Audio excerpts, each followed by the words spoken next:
Broadcasting to you live from the Orion spiral arm of the Milky Way galaxy, the solar system, planet Earth, North America, the United States of America, somewhere outside of Madison Square Garden, where President Trump was, of course, cheered and booed. My name is Brian Engelman. Today is Wednesday, June 10, 2026.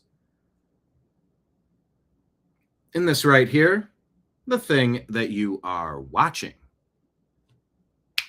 It's called the TNAM Daily Show, larger. The TNAM Daily Show. TNAM, the new American media. TNAM because the news always matters. Thank you so much for being here. On today's program, we're going to discuss Karmelo Anthony. No, not the basketball player who did actually play at Madison Square Garden, interestingly enough. John Coffey, only not spelt the same. Spelled differently. We'll give you his verdict in the Austin Metcalf murder trial. Also, well, you know, it's a scattershot. Ireland is burning. California is being accused of election fraud. And an update on one of our longtime friends of the show who passed away yesterday. We will tell you all about it on the other side, so hit the thumbs up button, engage with the show, share the show with a friend. I'm Brian the bartender. We're going to talk about all the stories on the TV screens behind me. And you're going to sit here at the bar and we're going to have a conversation in the chat. So invite your friends and buckle up, buttercups. The TNAM Daily Show starts now.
Guide to the Truth, the new AmericanMedia.com.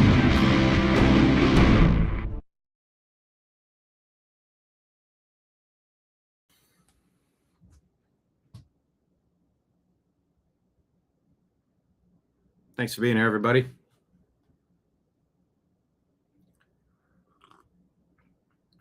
Well, a lot of news to get to. As always. Well, where is it at? Scrolling through the comments, I saw something. Oh, okay, it was in Rumble. A Patriot Warrior said prayers for your friend.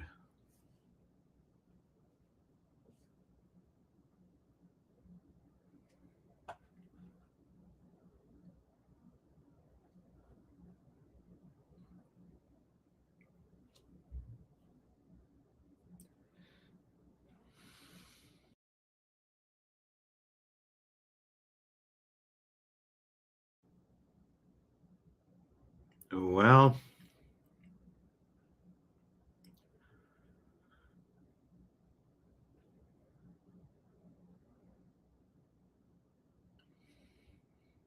my friend was your friend too.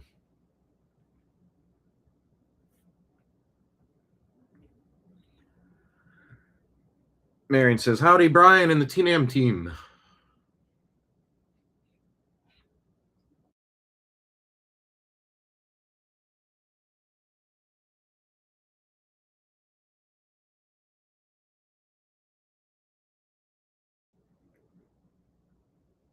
You know, Nimbus, Ben, Jamie. Jamie, of course, is my fake producer, who I often reference since I'm the showrunner, the talent, the researcher, the producer, the engineer, the marketing manager, I wear all the hats. So we do kind of jokingly call out to Jamie from time to time, who doesn't exist. I'm just talking to myself.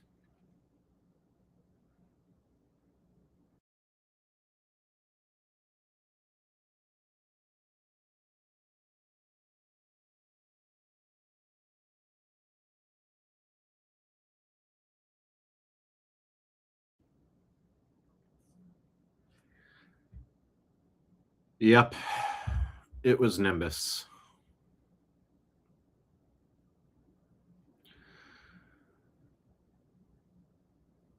"20 years. The oldest cat at the vet."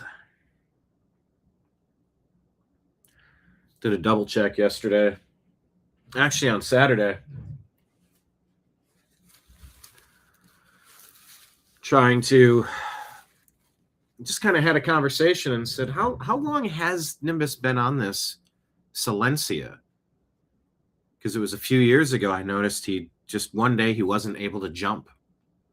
And he was like winding up, did like the shimmy, the backside shimmy from the ground, and it was like mini bouncing, like he wanted to jump. And then just one day he couldn't.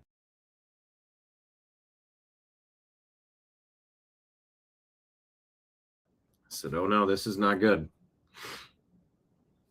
Not good at all.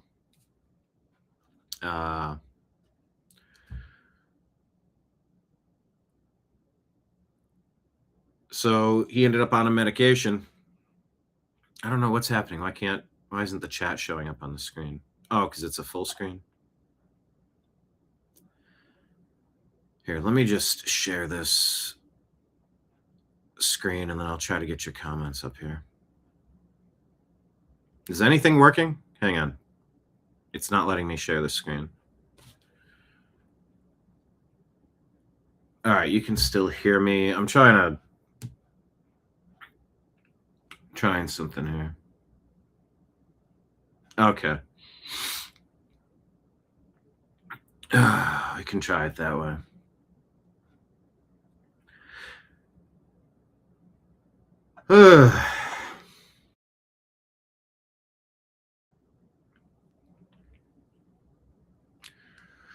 So yeah, he ended up on something called Silencia, and it had some pretty good results in Europe, and it was new over here. And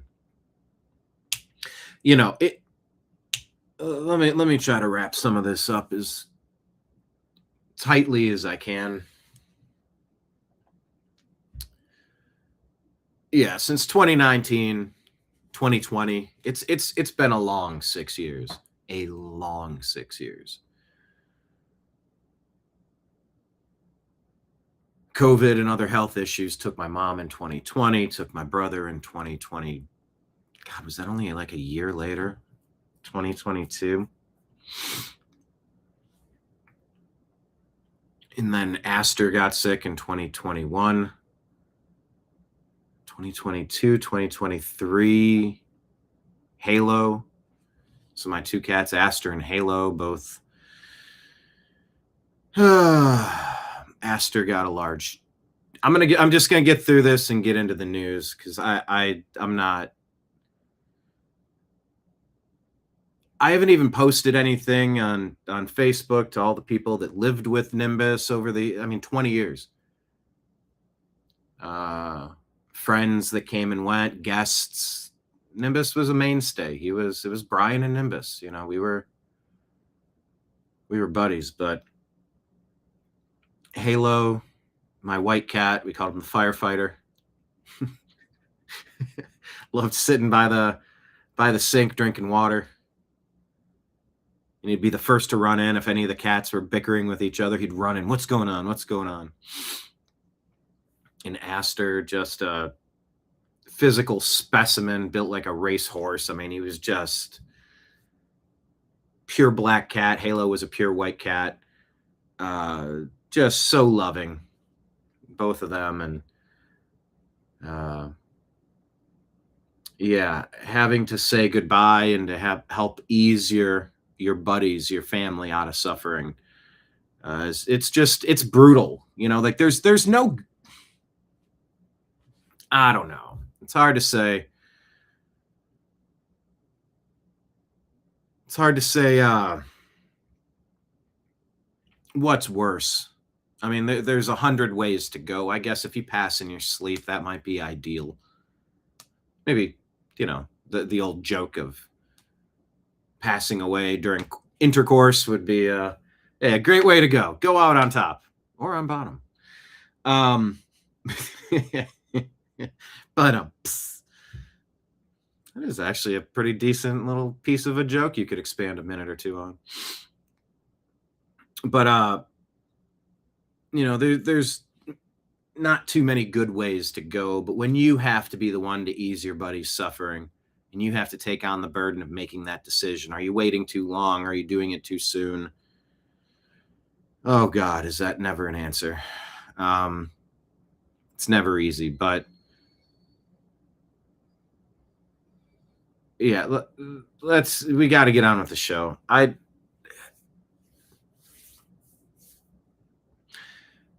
The details are that yesterday was Nimbus's day, and it happened kind of quick. And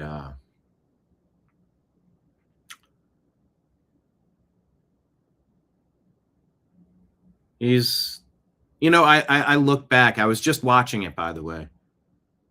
This show. Maybe I could just play you this part.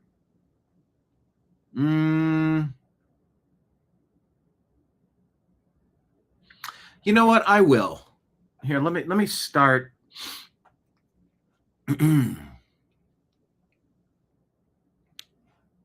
Okay. This was the evening show. Where's that? 33 minutes, I think. Nimbus jumped up.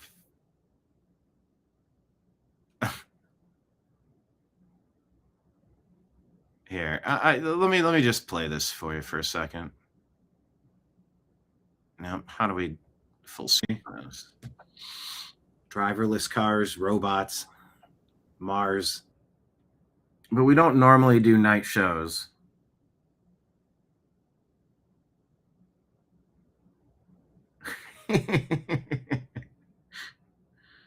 Timpa. These victims have a few things in common. No riots. He's nuzzling me in this show. I had started closing the door in part.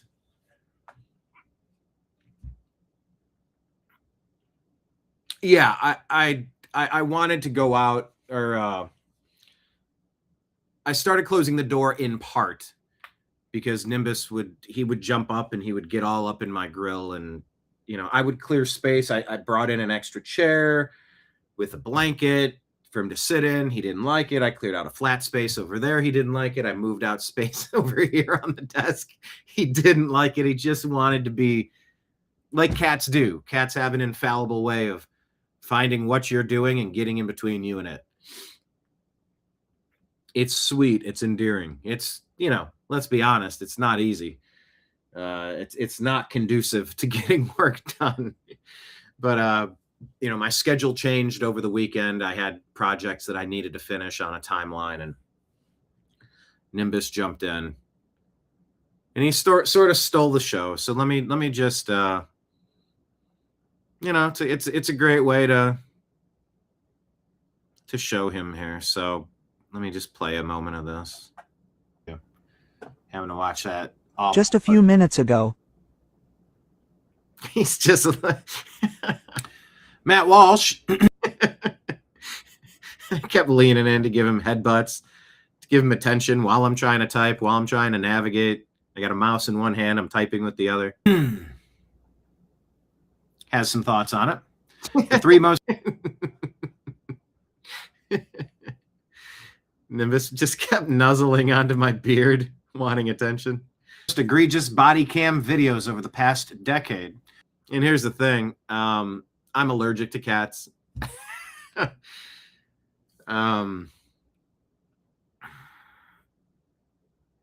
So it's tough because if I start petting him and releasing the dander, it'll be on my hands. If I touch my eye or my nose or my mouth, I'll get even more allergic. I'll start sneezing. It's been a lifelong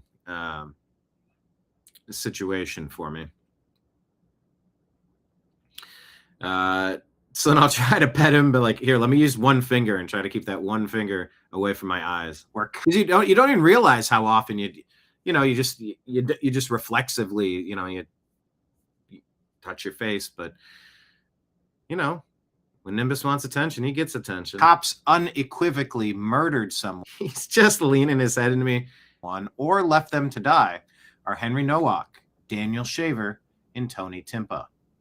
These victims have a few things in common. No riots, no murals in their honor. And they were all white. He's following me to... I'm going left to right to rub his head. You know what Matthew McConaughey would say about that? All white, all white, all white. I know, Nimbus, that was stupid. Once again, nothing funny about what happened. I'm trying to crack jokes. Matt Walsh talking about all these situations where cops unequivocally murdered someone or left them to die. Henry Nowak, Daniel Shaver, Tony Timpa. They have a few things in common. No riots, no murals in their honor, and they were all white. So I made the McConaughey joke, all white, all white, all white. And apologized to Nimbus for such a stupid joke. And I'd been outside in the sun painting all day long, fixing things up, just taking care of projects that needed to be taken care of. I was so tired. And in hindsight, like, this is, I don't know, one of my favorite shows now, a time capsule show. Yeah. Aww. It's tough trying to cover the news and stay in good spirits. Yeah, don't forget Irina Zarutska. Can we watch that footage? I did watch it. Or they did pause it and you didn't see the actual moment. I think it skipped ahead, right?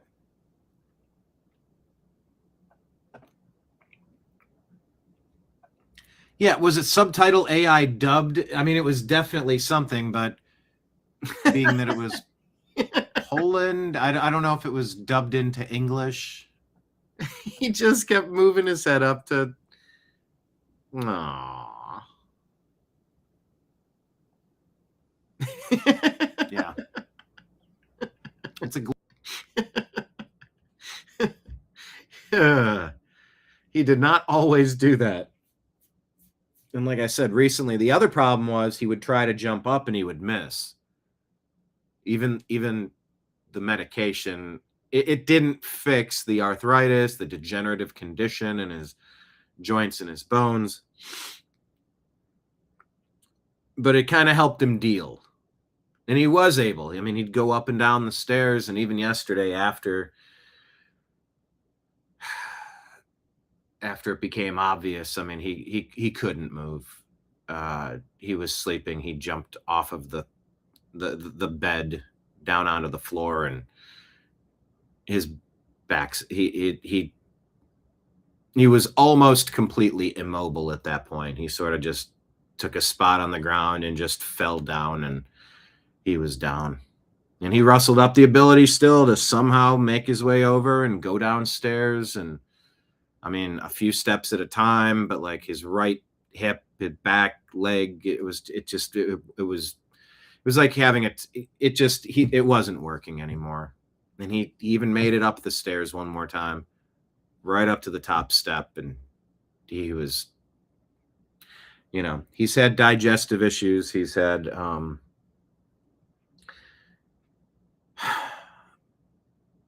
food issues, digestive issues, mobility issues.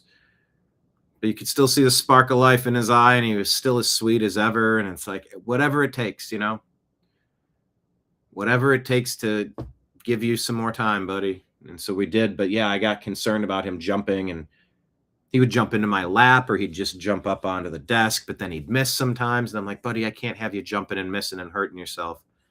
I was always trying to keep him from hurting himself. Or,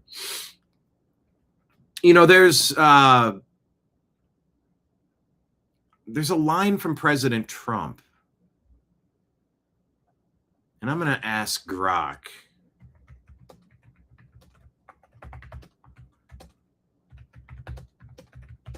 About, I don't know if it's going to find it. I'd rather just tell you what it is instead of tell you half. I don't want to give you the punchline without the setup.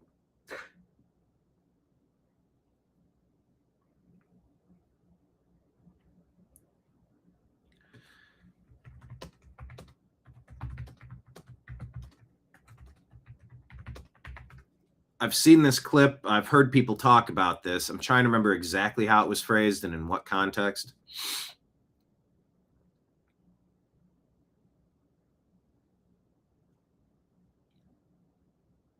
I'm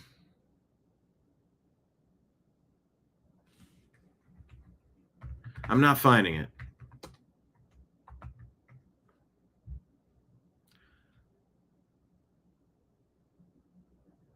We'll give it one more shot, and we're gonna.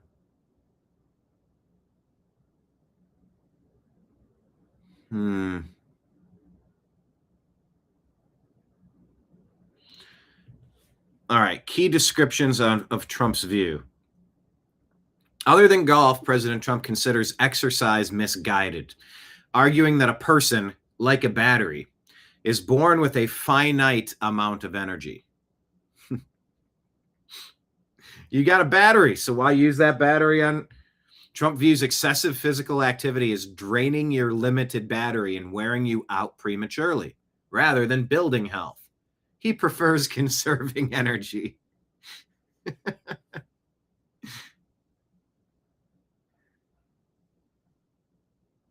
Yeah, he prefers conserving energy. And yesterday, that's often cited as something that President Trump said. And yesterday Nimbus he ran out of movements. The mind was willing, but the body was weak. You've heard that. And I mean, God, that was the story with Halo, with Aster's tumor, and Halo just kind of similarly. Digestive issues, body breaking down, old age.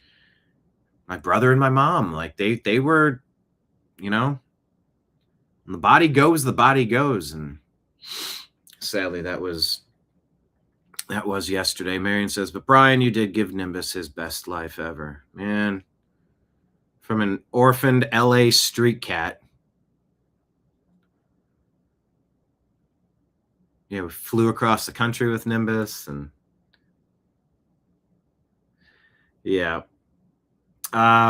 Macobston Productions. Hey, you're a new name over here. Normally we jump into the news, and we will. Thank you for coming. Hopefully you can swing by and check out a later show. I haven't been able to talk to people about this, and this show is often therapy for me, but he was a part of the show for you. He was a part of the show for you. He was a part of the show for me. We want to hear about Nimbus, says Dina. Yeah, it's you never know which picture, which thing that someone says, what you want to say. It's like dealing cards. You don't know which one is going to be a club or a diamond. And then when it hits, it's hard to talk, you know. It's nice, Ortho. Nimbus 10-4. Oh, Nimbus. Is that what they say when a service dog retires or something? 1042, your shift is done. Rest well.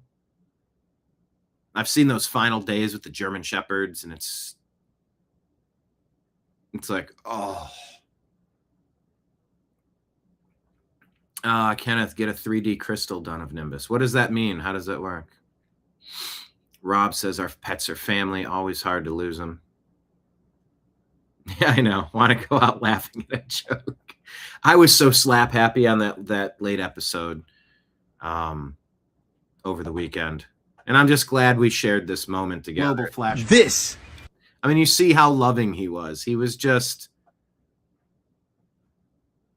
the best, you know? And the worst. Nimbus was very tough, very difficult. And caring for Halo and Nimbus over the past few years has, you know, I will not bore you and I will not complain, but wow, was it difficult.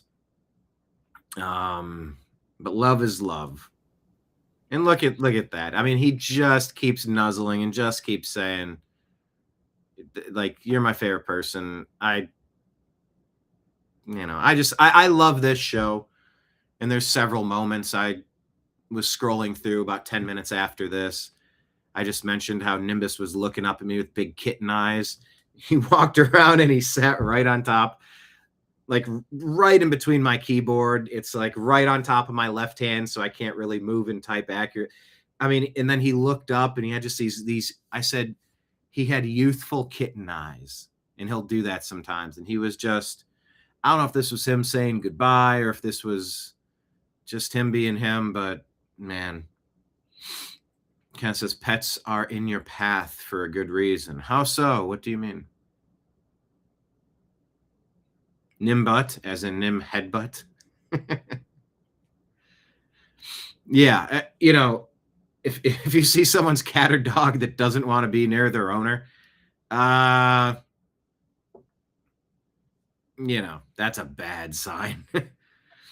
Yeah, the waterworks have been heavy for basically 24 hours. I named my cat Scratch Fever from his father, Nugent. Yeah, but thanks for stopping by. Yeah. Yeah. Mr. Nimbus. Anyway, just because for 20 years, basically, there's like before Barack and after Barack.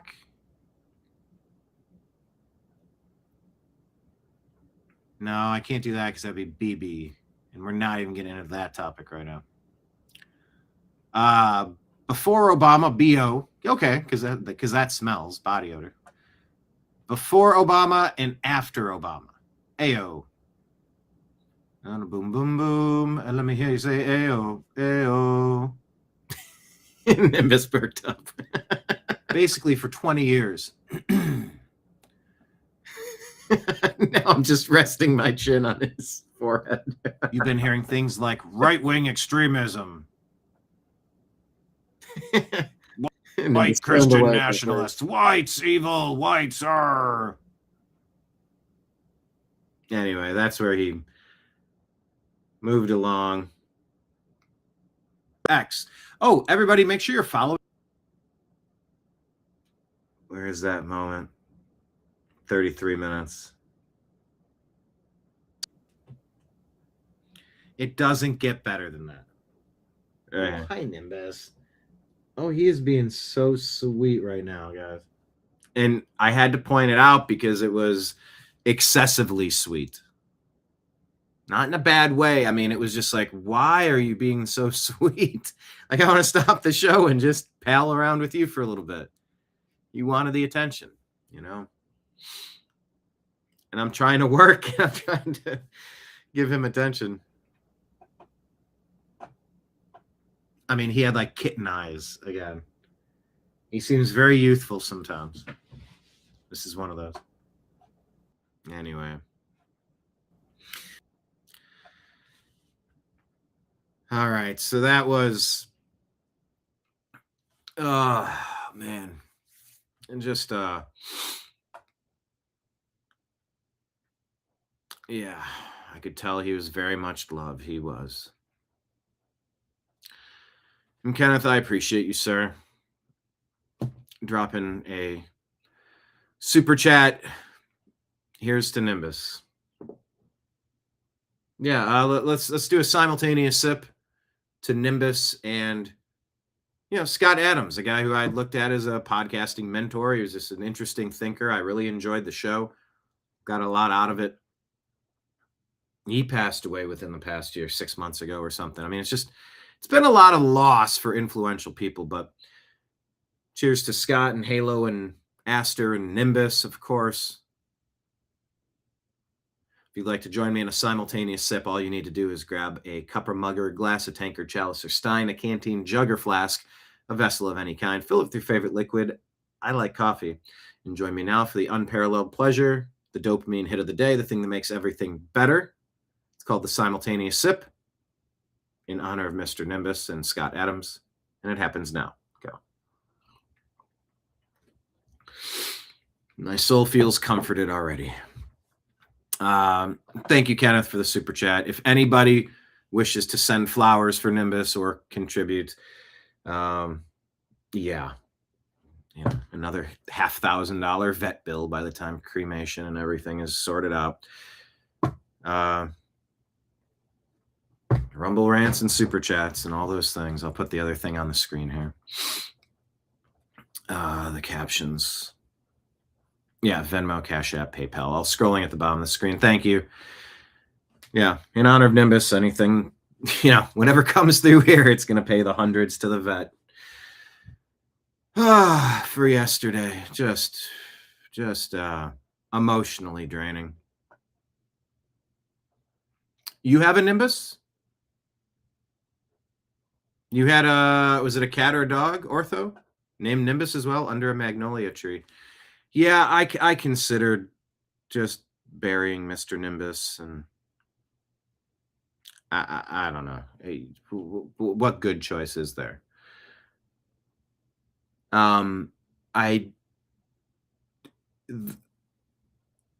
There is something that you could do. I know that some people will take cremains and turn them into things.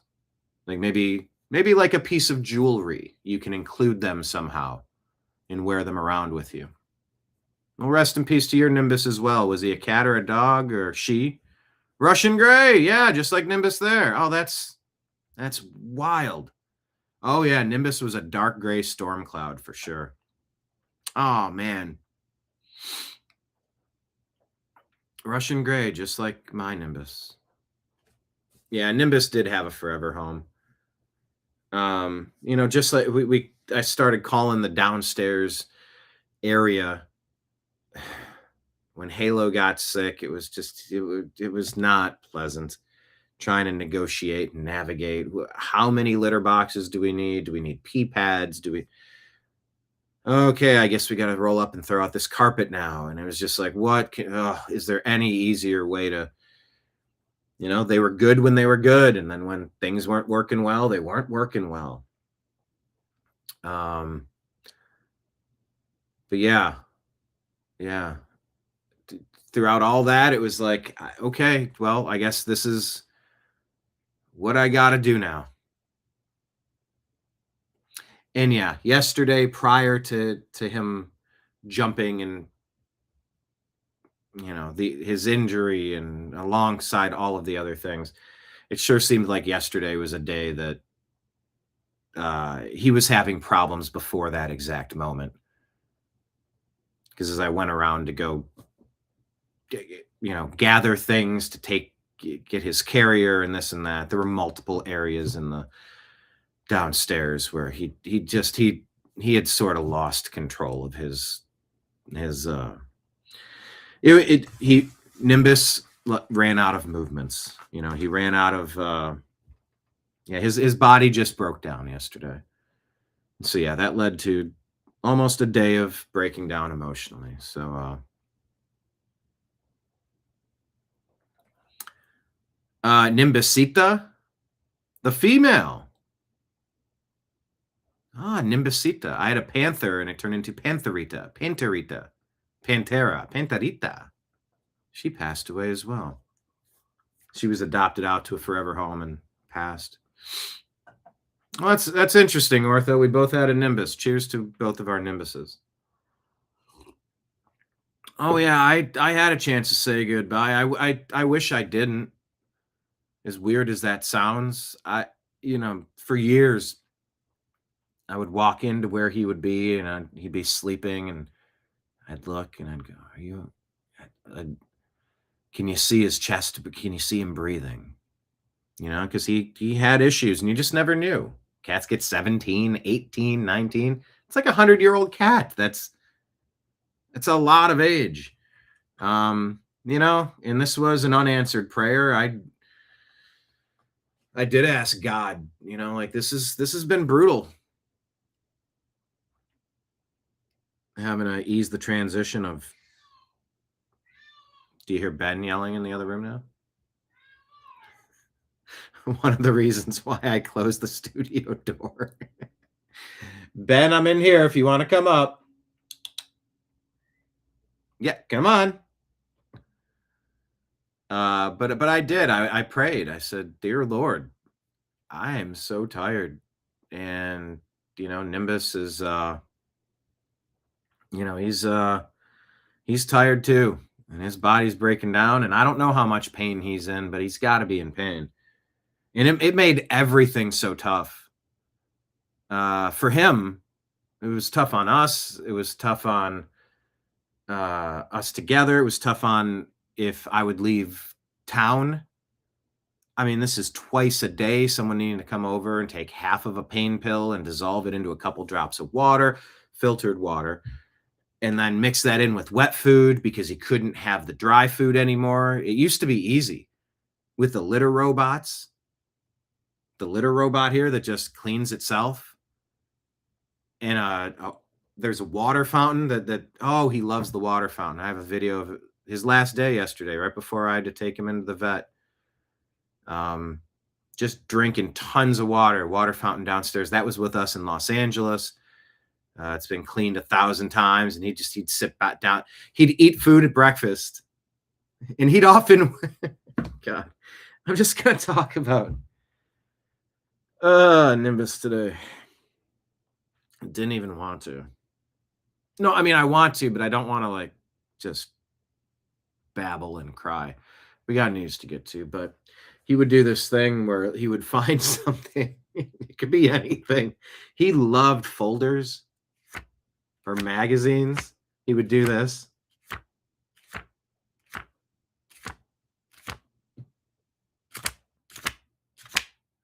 And he would just paw at stuff, things that would make noise, dink, dink, dink. And he would try to wake me up if I was taking too long. He'd come over and walk on me sometimes. He'd meow. He'd do that thing just to wake me up, like my rooster, Mr. Bean, you coming in? And I'd give him his half pain pill, and then because he wanted to keep it in his body all day, along with the monthly injections, twice daily medications for pain. You don't want the guy to suffer. And he'd eat his food, but then he'd walk away. And I'd be washing dishes or doing other stuff, show prep, and he'd leave. And he'd go down, and you could hear it. I do have a video. I don't have it posted anywhere. But there was a very distinct noise to Nimbus drinking his water. And you could hear it from upstairs.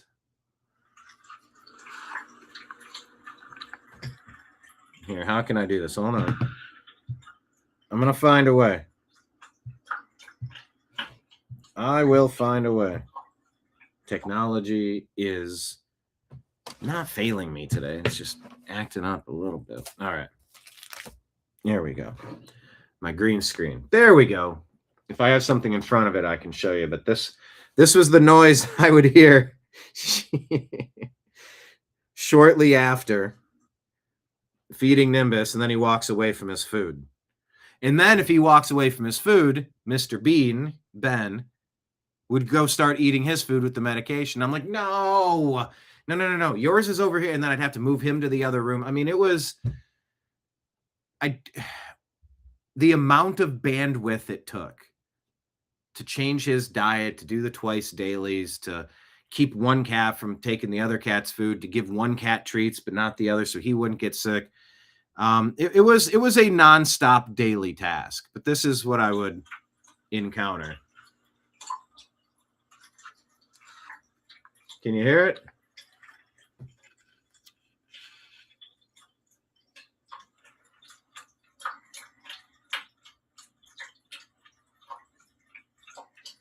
Just going at the water fountain.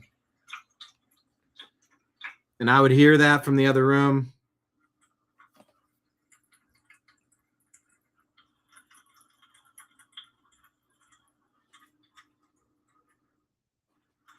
And there he is. Mr. Nowak. I love you so much, buddy.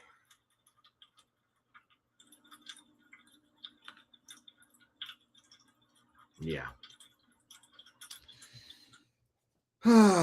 So that was my yesterday.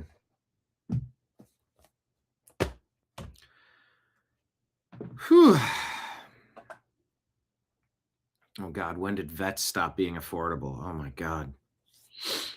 Yeah, just Saturday it was $90 something for his monthly shot. I'm like 3 years of that, 3,600. But it's like whatever. I was investigating with Aster. Okay, you got this big tumor growing on your jaw, and every day it's getting a little bigger, and then you can't really close your jaw, and then your tongue's hanging out, and you're drooling, and it's like it's just getting worse and worse, and we can't treat it. You could do a mandible removal where you just take out and it's like then it's like a lifetime. And it's at what point is it torturous to the cat? Like, what am I doing this for the cat or for me? Is his quality of life? And there have been a lot of conversations about Nimbus quality of life. But I said, as long as he has spark, as long as he has mobility,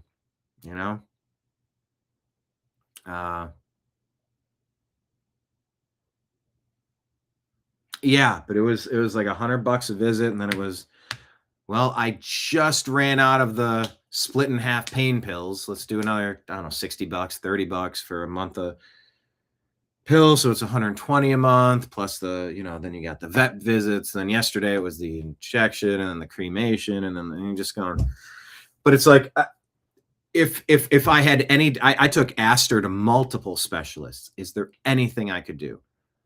Is this worth doing? Is it something that will he be?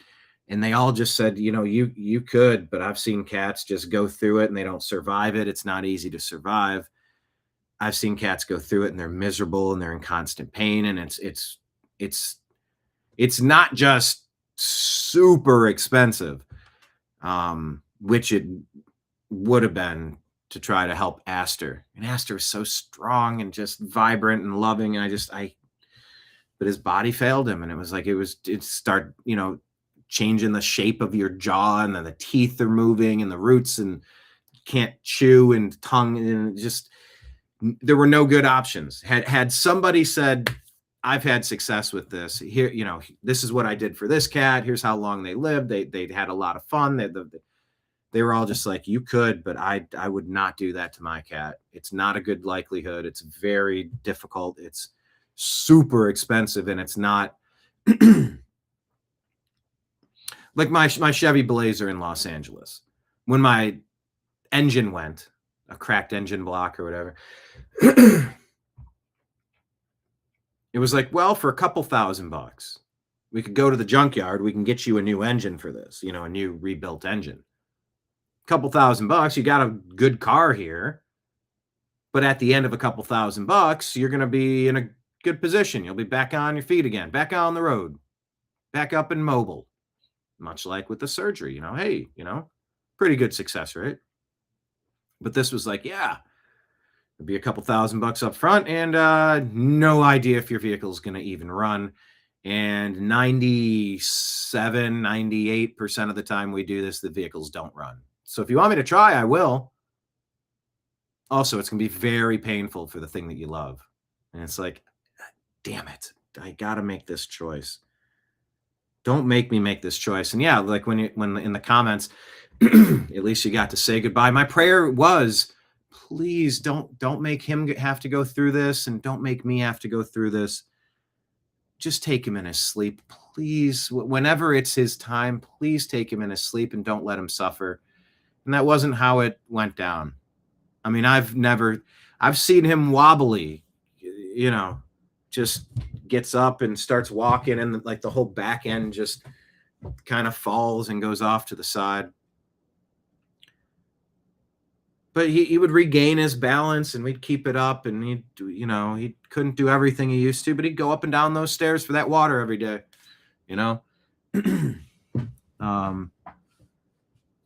But yeah, I prayed, please, when it's his time, and don't take him too soon, but when it is his time, please do it fast, do it painlessly, do it in his sleep. And that wasn't in the cards.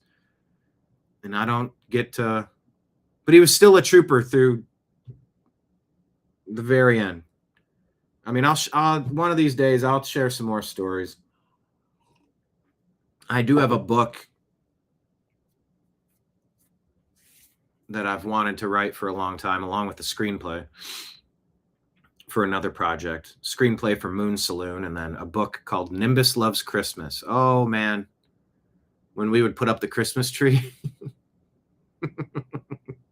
I mean, he would tear around the house, running and jumping and climbing up into the tree. Yeah,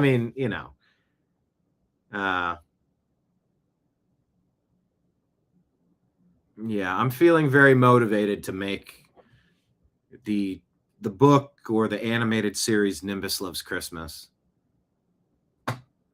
Nimbus and Friends. So many foster cats over the years. And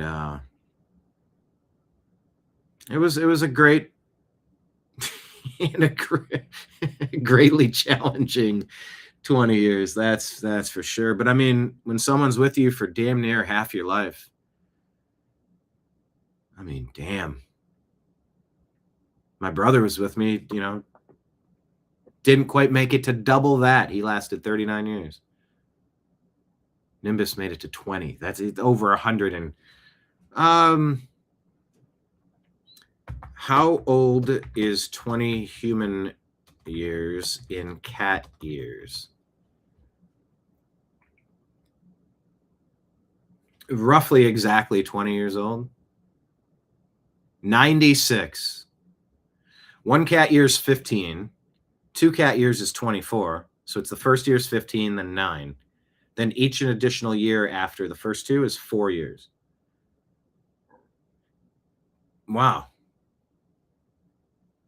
96, roughly 96 years old. But yeah, anyway, no, vets have been anything but affordable. So thank you for the super chats. I think I saw something on this device before I pulled it down to look at where'd that go? To show you that video of Nimbus drinking.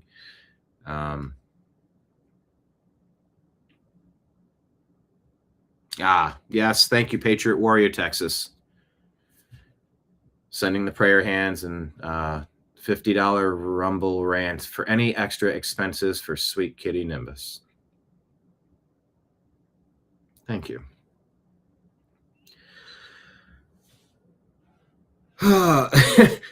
96, that's as old as my mother, says Ortho. Yeah. Anyway. If you own a gun, I didn't turn the volume up by that time. But thank you guys. This is, it's just going from one hand to the other. It's going right through your Rumble rants and right through your super chats, over to me, over to Visa, over to the vet. Yeah, it was, I don't know, 300, 400, 500. And it just, Yeah. Anyway. Dina says cats like running water because most cats have an aversion to water from ancient times. Yeah, and running water is typically fresher, cleaner, more drinkable. Absolutely. David says, well, I would say we are all here for you, Brian. I know. You've hung out.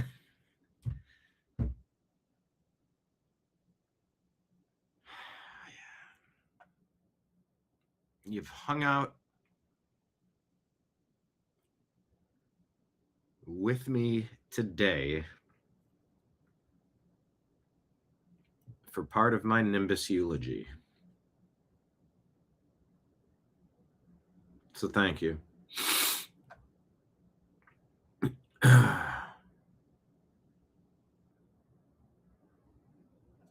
Yeah, Kenneth, why don't we have government-sponsored pet care? I mean, I've thought about, like, why don't chiropractors? Why can't you just have, oh, hey, I'm a human. Can I go into the chiropractic place and just get adjusted? And oh my goodness. I got adjusted today and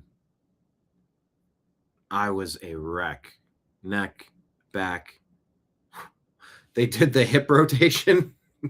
And I grew up in a family. My mom used to work at a chiropractor, and so I would go. And I started making my own adjustments, but then they're like, you really shouldn't be adjusting your own. But, there's ways you can do it. But I'm like, well, why can't just every human go into the place like a body shop? Oh, your tires are off balance. We're going to rotate the tires. Oh, your body's off. When they spun my hip, I mean, I think I counted 7. It could have been 9 or 10 on the left rotation. I mean, when I was done, I brought my left leg back over and just flopped it off. I'm like, oh my goodness, I think I need a cigarette after that. And I haven't been a smoker in so many years. But yeah, I mean, just, oh, here's a cat, needs some help. I don't know. We don't want to get universal basic income is a very big trap. I understand kind of like where it's headed. Universal health care. Look no further than to Canada for euthanasia. It's like, well, we could treat Nimbus, but he's 96 years old, just off him. And it's like, to some degree, you go, well, you reach an age and you can't operate. You can't. And there's so many problems at this age. But it's different when it's like, well, you're 21, but you've got these issues. MAID, MAID is the Assistance in Dying program where they're euthanizing people. And, well, it'll save a few bucks because someone's always counting the bucks. I don't know. Government-sponsored pet care. Call it Lassie care. Anyway, yeah, Kenneth says, may we all be blessed to sleep through our ending. Oh, man. And it was so weird. I told you that story a few months ago where I got a phone call that there was there was a cat that it looks like it got hit by a car and it was writhing on the side of the road.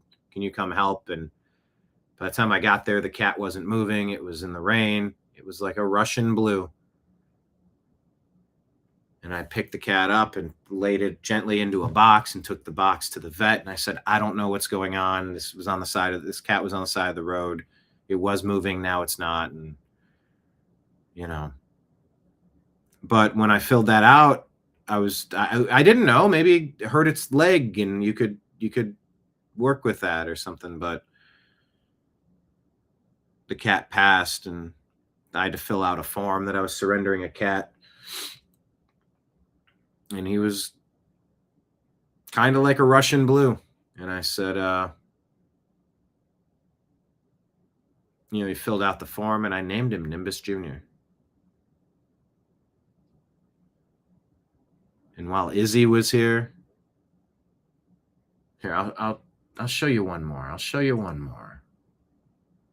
So that's a pretty good picture when Izzy was here.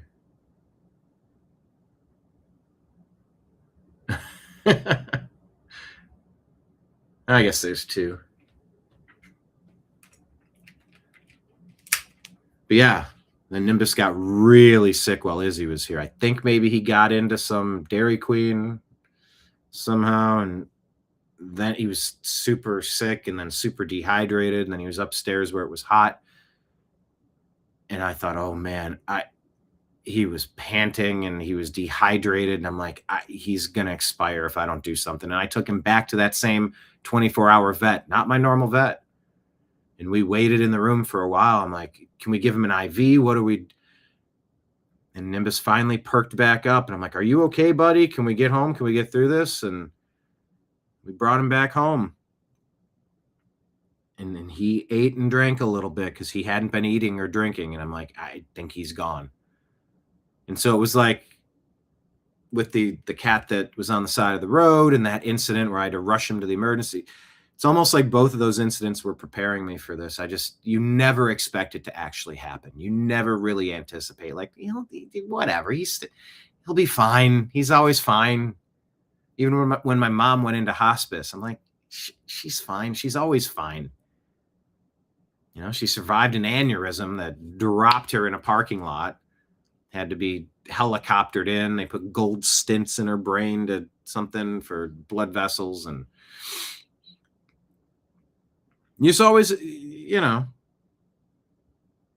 that song Till You Can't that Kid Rock covered for the Super Bowl halftime show for Turning Point USA. You can always get around to doing that thing until you can't. Until you can't. I loved that song, and it's just that story of thinking you have infinite time, but you just don't. So when Nimbus jumps up, you cuddle with him. You dote on him a little bit. Anyway, let me show you this. Where's the other? I gotta go left. Yeah, I don't know. Maybe I'll find a way to put these online and I could show you. Okay, good. I went the right way. There's Nimbus with Izzy playing video games on the couch. And Nimbus and Izzy were best buddies in Los Angeles when Izzy lived with me for a while. When Izzy needed to get on his feet. 5th grade, we fostered Izzy just like we fostered Nimbus. And he just loved being around people. Just loved it. Hold on. I thought there was one more. Yeah, that was the day Nimbus was just not doing well. And I'm like, buddy, you got to eat. You got to drink something. And he was just, I'm so sick. And I'd cleaned up around the house for hours. I don't know what other pictures are on here. Oh, this one is so... That was the bed that he jumped off of. And, the body ran out of movements. And it was a decline over many months, many years. It wasn't just one thing. Mr. Ben. But yeah, that picture is just so sweet. Him looking out the window. It's hard to see. But anyway, you get the point.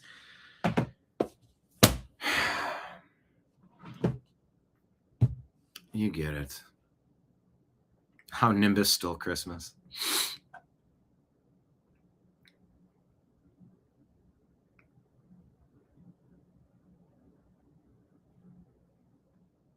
Anyway.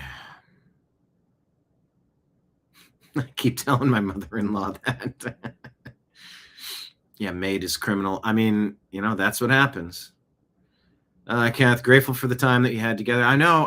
I'm trying to process the could I, would I, should I, did I, and that's just, oh God, I can't imagine knowing a vet on a first name basis. The vet tech had a game. He would say, well, Nimbus smells like bubble gum today. I'm like, he smells like bubble gum? Yeah, he smells like bubble gum. Oh, he smells like roses. He smells like roses today. Like different days, I don't know. Yeah, I was on a first name basis with my vet.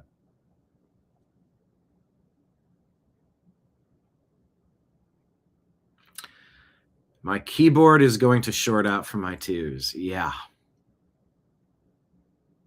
Yeah. I've had tears falling on my shirt. on my cell phone, on the desk. Just, oh yeah, that Till You Can't song is so good.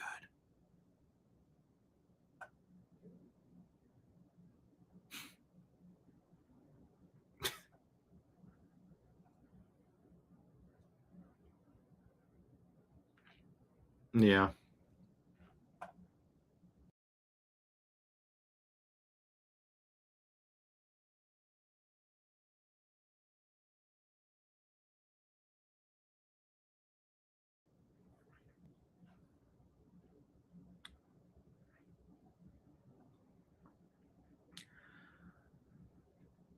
This is Nimbus's wake.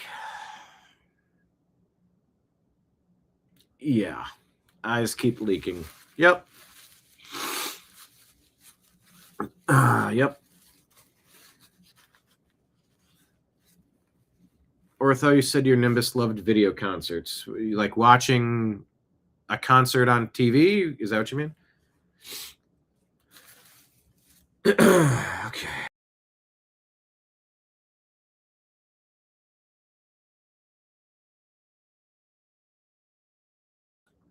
Well,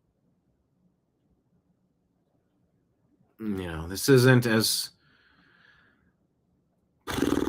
This is not as comprehensive as Nimbus's wake needs to be, but that's what we have today. So,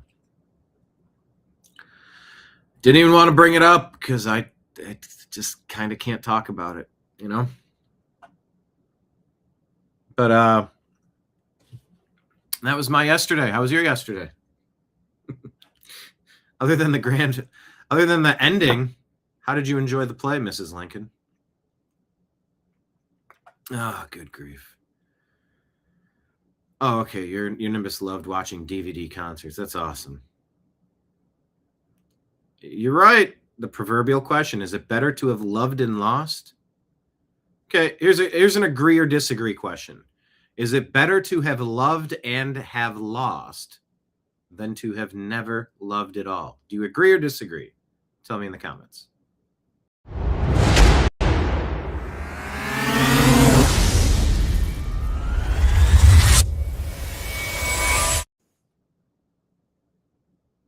Yeah. The goodbye is the toughest part. Kenneth, Nimbus was blessed by both you and the Lord. I mean, we helped each other. We were... All right, last Nimbus post for now. Let me double. Oh, I can't show that one. Ugh. Ugh.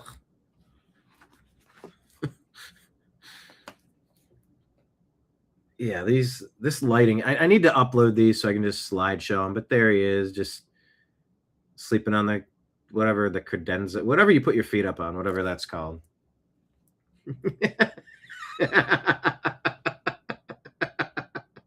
It's one of my photo boxes where I'll take pictures for selling things on eBay. Oh, you're working in that light box, you say? Nah, I'm gonna go in here and start meowing at you. He's not hissing. That's him meowing. Can't show you that picture. But there was tired, exhausted, broken down Nimbus right before we took him in. I mean, his body just stopped moving, and if you saw, I mean, he was, oh man. All that to show you one final picture. I have one final picture. If I can get to it.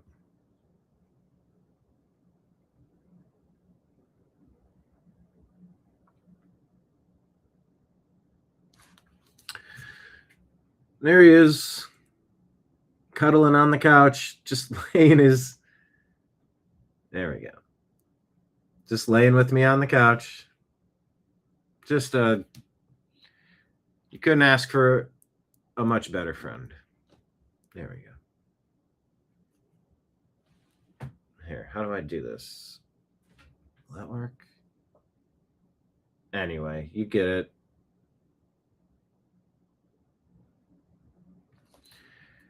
You just love to be loved. And this, all right, this is the final one, I promise. There's me on the bed, crying my eyes out, cell phone in hand, once I got the word that my brother had died. And I just had to stretch my body out and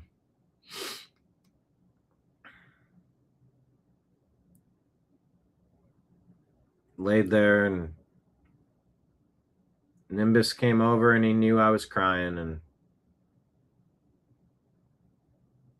I mean, that right there is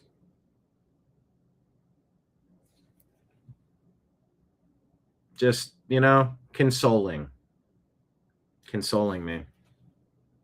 Just at my most completely spent.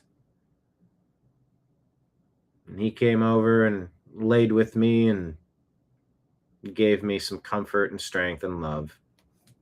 And it's just, today sucked. He wasn't there asking for food in the morning. I didn't need to do the wet food parade. But look, Nimbus was a part of this show. This is not just incidental. He was a part of the show. A lot of shows. And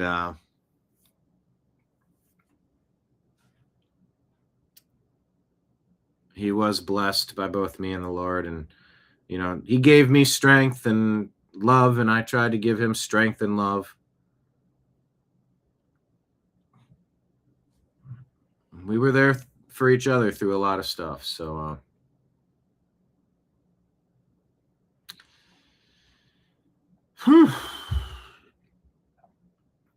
Alberta Arnold says, Brian ain't done with the grieving process. As long as there's a memory, there will always be the good times and the sad ones. Love is an amazing thing, something that a computer will never experience.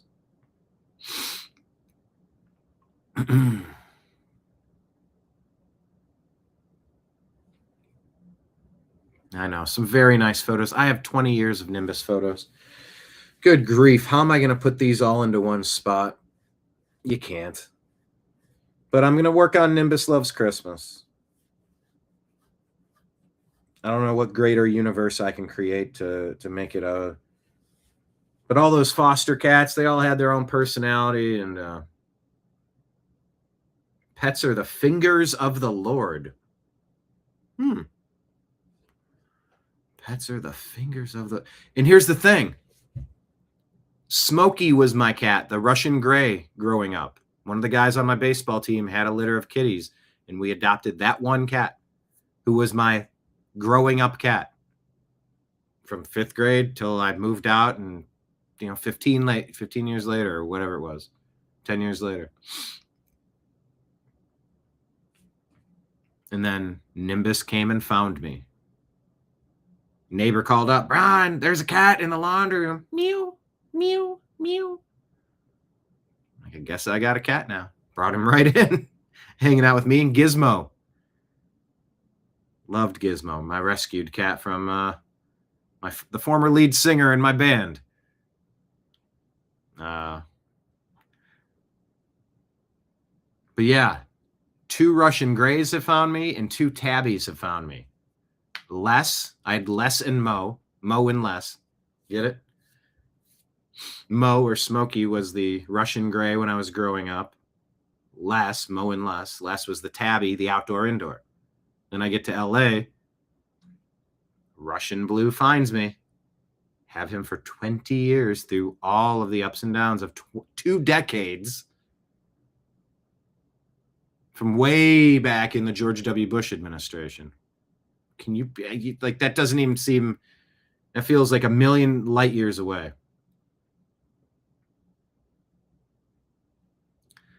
And then Ray Charles found me. His eyes were swollen shut, and he needed help, and we gave him help. And they almost euthanized him, and we adopted him out, but they wouldn't neuter him because he was too sick. But if they didn't neuter him, they were going to put him to sleep. And I said, just come on, give me the cat. Well, we can't let him out unless he gets neutered. Then neuter him. Well, he's got a sinus infection, and we're worried that if we put him under, he's going to die. I'm like, you're going to kill him tomorrow if you give me the cat. One of the neighbors complained, and they rustled up neighborhood cats. I'm like, no, that's my cat. So we put a collar on him after that. And one day he stopped coming around. Don't know what happened to him exactly. One day Morris, the orange cat, stopped coming around. Not sure if it was coyotes or a car, or they got adopted into another home. They just disappeared. But Nimbus and Ray Charles were like Smokey and Les. I mean, I've had the same two cats join me on journeys, and I'm not convinced that it won't happen a third time. But I don't know. I just wonder if I could ever do. What? Brian, this is crazy. My son's Russian gray is Mo. What? Oh, come on. Well, I mean, Smokey and Nimbus are great names for Russian blue cats. Just smoky color, or Nimbus, a dark gray storm cloud. Oh, man, was Nimbus. Oh, we had... Yeah, we had conversations over the years about what we could do and what we could not do inside the house. And the one day Nimbus ran outside and then ran out onto the awning or the fascia, and then jumped in the tree and then got on the roof, and we're 2 stories up. And anyway,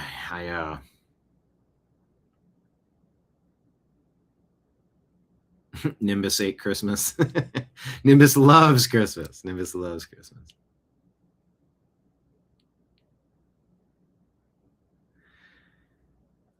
Every summer he cuts all his fur off, but one 1 inch from head to tail gives him a mohawk. That's funny. All right, Ortho. Yeah, we're cat brothers, I guess. We're cat family. Anyway, thank you guys. There's no way I could have done the show without talking about it.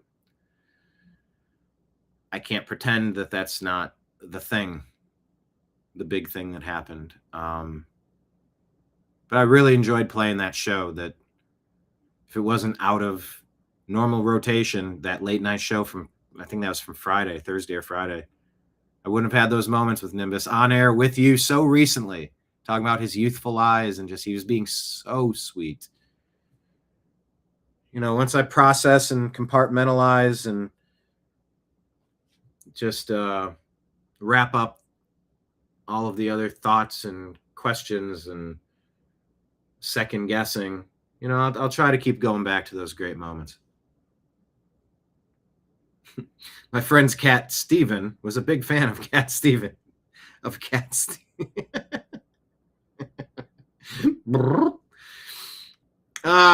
right. Thank you for the laughs. Thank you for the donations. Thank you for just being here. Thank you, everyone. Hit like, hit subscribe, share the show with a friend, invite some people in. We talk about more than cats, but Nimbus was more than a cat. He was family. You just never anticipate that you will be living through a day that's the first day without your family. Siblings, cousins, parents, children, grandparents. Like you just never think that you're going to have that day where it's the first day that you open the door and he's not right there sitting in that patch where the sun goes through. He'd get up and come over and get some scritches. He'd like that spot at the ears. Love the chin. Give him a little chin music. The brushes he didn't love so much. He'd gotten so bony over the years, and it just wasn't comfortable for him. He did like aggressively getting, I got like 4 different brushes. They all do sort of different things. And you get the one and you'd lift up like on his lip. He loved like getting brushed aggressively that way. I'm like, let me hold it there. And he would move his head to like get it to do what he wanted. I'm like, all right, I don't want to go too hard as long as you're happy. All right. Grays are the best, Brian. Gray aliens. Graylians. Are we not universally calling them Graylians? We should. Apparently there's 4 different types. Nordics, Graylians. What do they call them? Like arachnid or praying mantis or something. I don't know. Patriot Warrior Texas in Rumble. By the way, make sure you're following the New American Media on Rumble, at the New American Media. Thank you for being a friend. Travel down the road and back again. Your heart is true. You're a pal and a confidant. You know, and if they threw a party for everyone you knew, you would see the biggest gift would be from me, and the card attached would say, thank you for being a friend. Yeah, I've said that to him so many 1,000 times. All right. Let's get to the news, shall we? God, I think we just need to reset. Let's just reset this whole show. This is the TNAM Daily Show. I'm going to refill my coffee cup.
Your guide to the truth.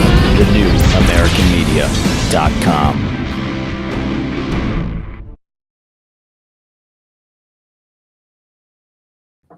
And it's so weird even now, just as I leave the studio and go into the other room and grab the coffee, Nimbus would be right there, laying down right there in the kitchen.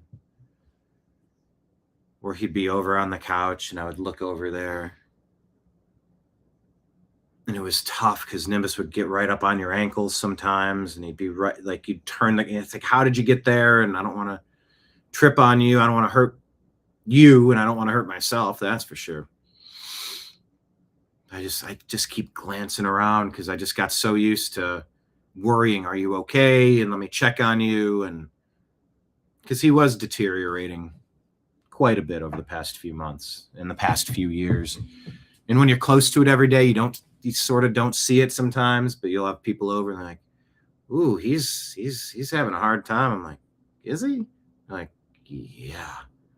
I'm like, yeah, but he's doing okay. Like, are you sure he's still having a good quality of life? I go, I think so. Yeah. He up and down the stairs and he eats and has a good time and we talk. But yeah, anyway, just getting the cup of coffee.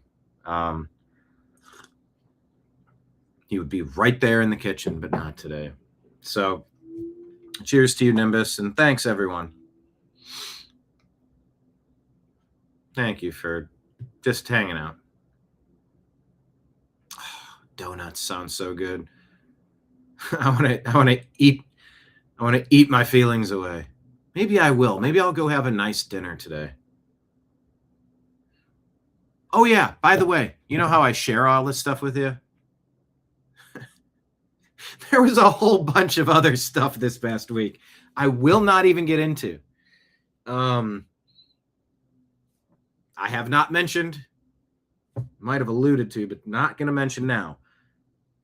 But maybe a celebration of life for Nimbus and a near-death incident that could have claimed the life of somebody very important to me.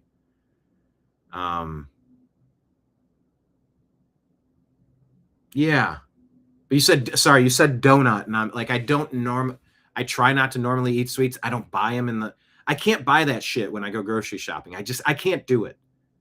Oh, I asked you a question, a comment of the day, and I didn't even acknowledge it, but I think you were all saying, agree, it's better to have loved and have lost than never to have loved at all. David agreed with Marion.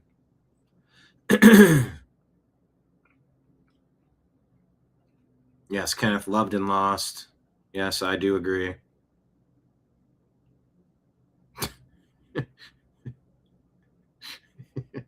Oh, there was your wordplay.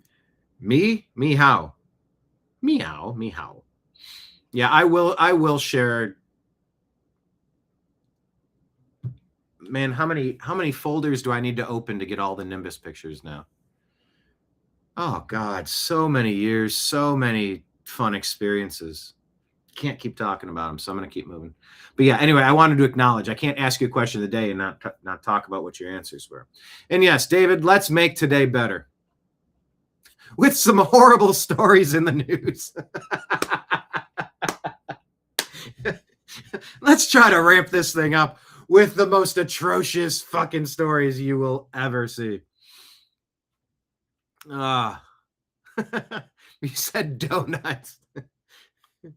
I was like, oh, I want something sweet. And then I was like, maybe I should go to that really nice Brazilian steakhouse place. Just let me get a good meal. Let's go out and celebrate that I didn't have someone else to bury this week. You just any day. And there were anyway. You said donut, and my brain went to, oh yeah, I wanted. What should I eat today? Oh, I should eat that. I don't know if I will or not, but like, and kind of thank you, sir, for the super chat. For you, not the vet. What is the sound of one hand clapping? What is the sign of two hands shaking? It's one and the same. But hey, thank you so much. I'm making you manic? What did I do? Am I drinking too much coffee? Am I bouncing all over the place? Yeah, well, you must like something about it, Dina, because you keep coming back. All right. Let's go through the news. C-SPAN. Let's click. Supreme Court. Audio.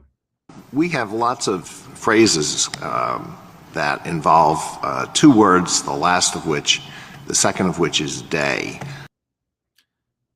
In a major development, says official MAGA News, the U.S. Supreme Court is indicating it will invalidate any state law that allows ballots to be counted after Election Day. That's what he's talking about here. The two words, Election Day. Justice Alito. Is that Alito? Why does he look like Roberts? Does he look like Roberts? Am I confusing? Anyway, Justice Alito pointed out that it's called Election Day for a reason. Labor Day, Memorial Day, George Washington's birthday, Independence Day, birthday, and Election Day. And they're all particular days. So if we start with that, if I have nothing more to look at than the phrase Election Day, I think this is the day in which everything is going to take place, or almost everything. And then we have 3 points in time, 1844, 1872, 1914. We'll finish his thought there in a second, but I did ask Grok. Okay, so there's Alito here, and then Roberts here. I mean, they're not too dissimilar looking. They're both older white dudes.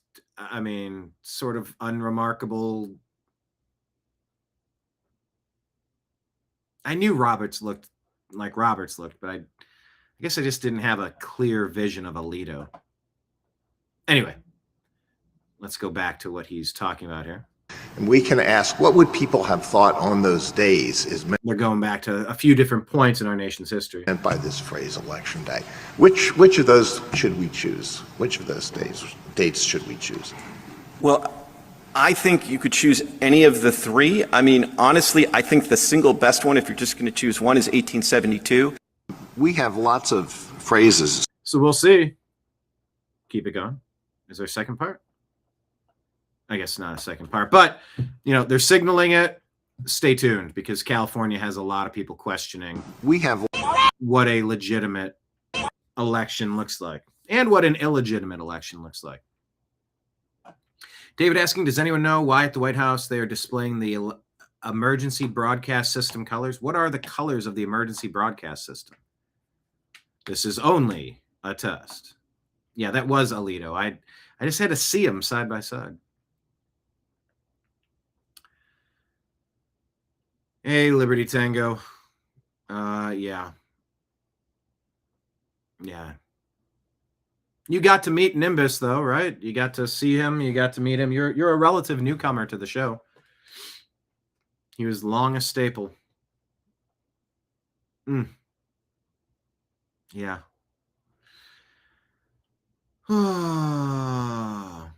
You can roll it back if you want to see the wake for Nimbus. And I could do so much better if I had a minute to do it. I've only had 24 hours. Anyway, I digress. All right, let's go from a Nimbus to a Karmelo. Real common names here. Apparently, Elijah Schaffer is down here in Frisco, Texas. The BLM, Black Lives Matter protests. So Black Lives Matter when they're killing white people. Is that what the thrust of this is? I didn't follow the trial too closely. I didn't see it in my sphere. I caught some updates. I provided you some updates. But I don't know.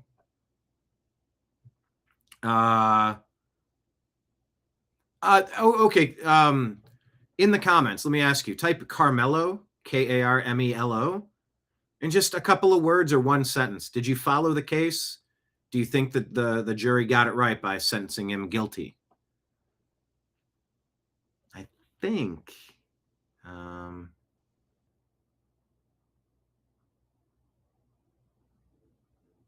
Okay, good. Liberty met Mr. Nimbus. That is good. Miss him so. All right, so random supporters are approaching random white people like myself and screaming at us, says Elijah Schaffer. Lots of anti-white racial slurs being thrown around. I've already been threatened and assaulted along with my crew. I don't have an opinion. I don't have an opinion here. Just like Karmelo was doing. I'm glad you just said that. That's what Karmelo was doing. Protecting his motherfucking self.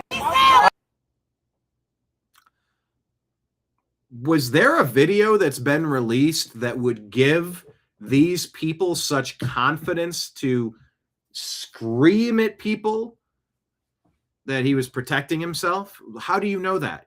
Wasn't there allegedly a video of this attack where Karmelo took the life of Austin Metcalf, the twin, as the other twin held him out as he died in his arms?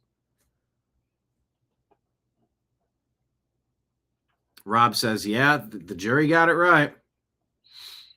Marion followed the case. Jury got it 100% correct. Was there a smoking gun? Was there any video? Was there anything tangible that would just go, oh, well, yeah. Like if you watch Kyle Rittenhouse, you go, he's being attacked. And both at three different cases, two or three different cases. It was like out of an action movie. He handled himself admirably. Kyle Rittenhouse is a racist that went there and he shot three. You go, huh? He was getting attacked by three dopey white people. The race had nothing to do with it. He didn't want to see looting and burning, destruction. But that's how they reported it. But then you watch the video and go, oh, that's not it at all. No, this is self-defense. This is clear. Jim, we will see you soon. Maybe tomorrow we'll have a show that jumps right into the news without a wake. We shall see. Karmelo, welcome to Karma. There you go. Every person and every witness said the same thing, says Marion. One teenage boy K'd the other one, period. Dina says, I was afraid they were going to get the verdict wrong, like Officer Chauvin. Yeah, who was trained to use that upper back, shoulder area as a place to keep a suspect detained. Like, they were trained to do that, and then he did that. And then the coroner report shows a lethal dose of fentanyl in his system, along with heart problems and all sorts of other issues. Yeah, that whole thing. And then they threw him in a cage into a prison where they attempted to take his life. He was stabbed 20, 30 times or something. And you're like, this guy, like, had a panic attack, a heart attack, an overdose all at the same time. He was panicking he freaked out.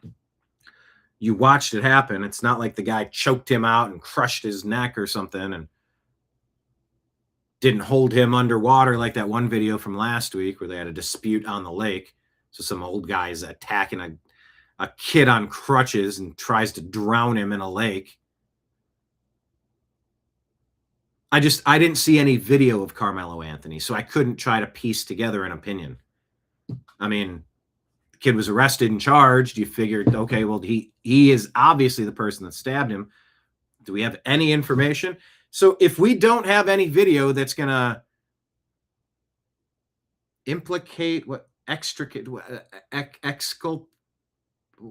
excommunicate. What's the word I'm looking for?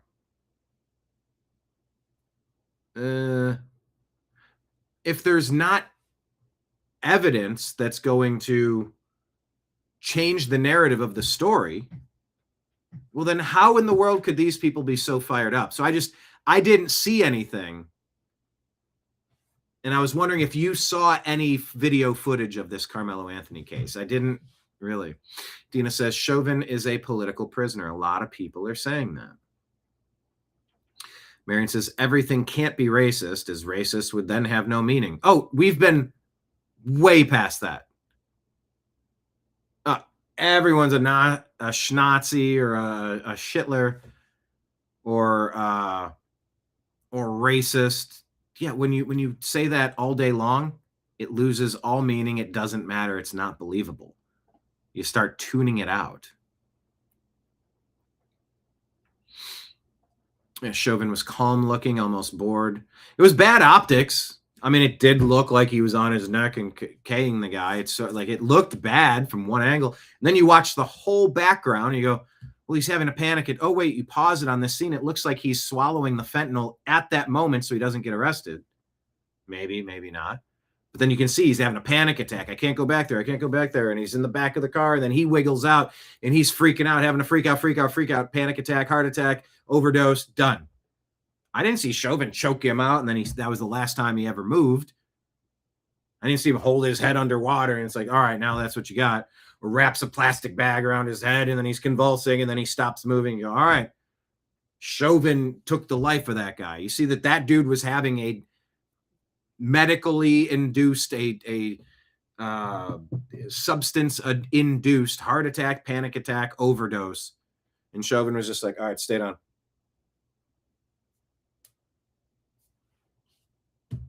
I mean, he didn't break his neck. It didn't smash his, anyway. Marion says, Karmelo admitted it as well. Libby Tango says the man attacked in Belfast was mentally. Yeah, you're jumping ahead of the story. I mean,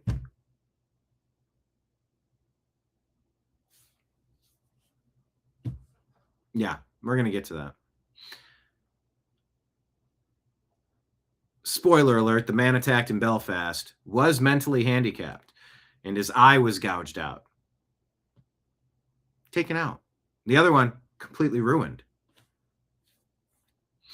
So he already had a hard time communicating and now he can't see.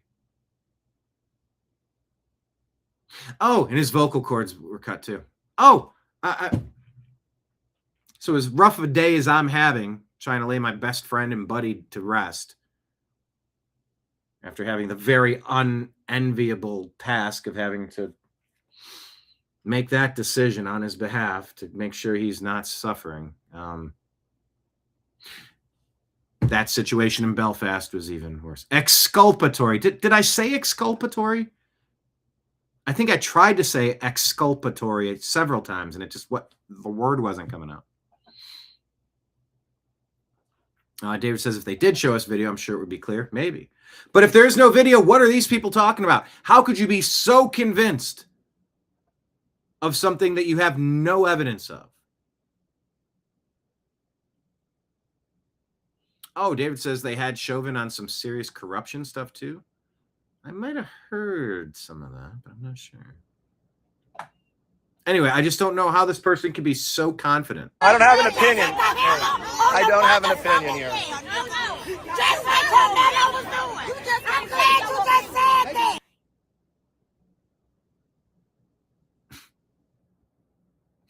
The comment, I rebuke it. I rebuke it. She reminds me of Whoopi Goldberg. That's what Karmelo was doing. Protecting his motherfucking self. How do you know that? Protecting himself. The story was he was somewhere he didn't belong at all.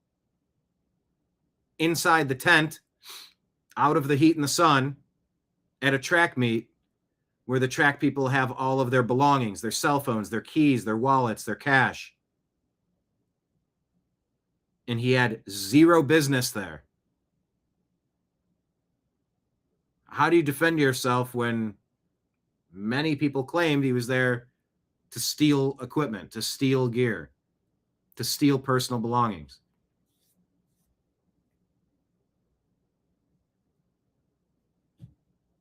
I would just like to know what is so antithetical to what we all sort of understand to be the basics of this case without video evidence for us to review. What type of derangement syndrome is that to go to bat for somebody when you have zero evidence? Ortho saying Chauvin like Tina Peters.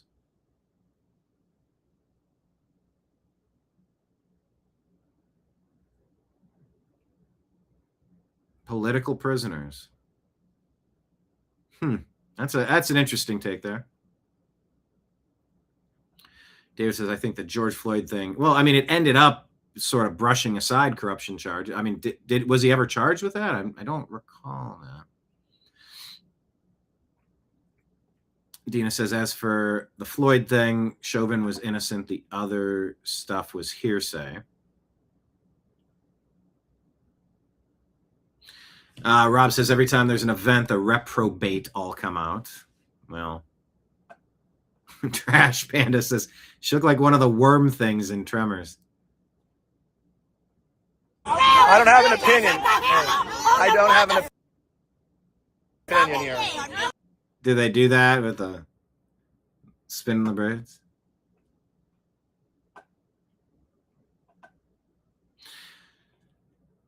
All right. Well, I just don't get how people can be so sure of themselves without any information. So yeah, Aesthetica reporting here. According to locals in this video from Belfast, the man who was attacked in the attempted beheading was special needs. He had multiple disabilities, including bad hearing. So now he can't see and his vocal cords were cut, along with bad hearing. Are you kidding me? So yeah, thanks for the context, God. Sorry if I'm so snarky about that, but like, no matter how bad you think your day is, you just look at that and go, the living hell this human must be in now. Can't see, don't know what happened, don't know why, can't talk about it, can't really hear, can't understand because I'm mentally handicapped. What did you do? Who the fuck was this demon? How did they get there? Who brought this guy from Sudan to Ireland? For what fucking purpose? How did that make anything better? Who thought that was a good idea? Why did this guy do this? What vetting process was used? What value did that motherfucker bring to Ireland? I've got 1,000 questions, and it's happening everywhere.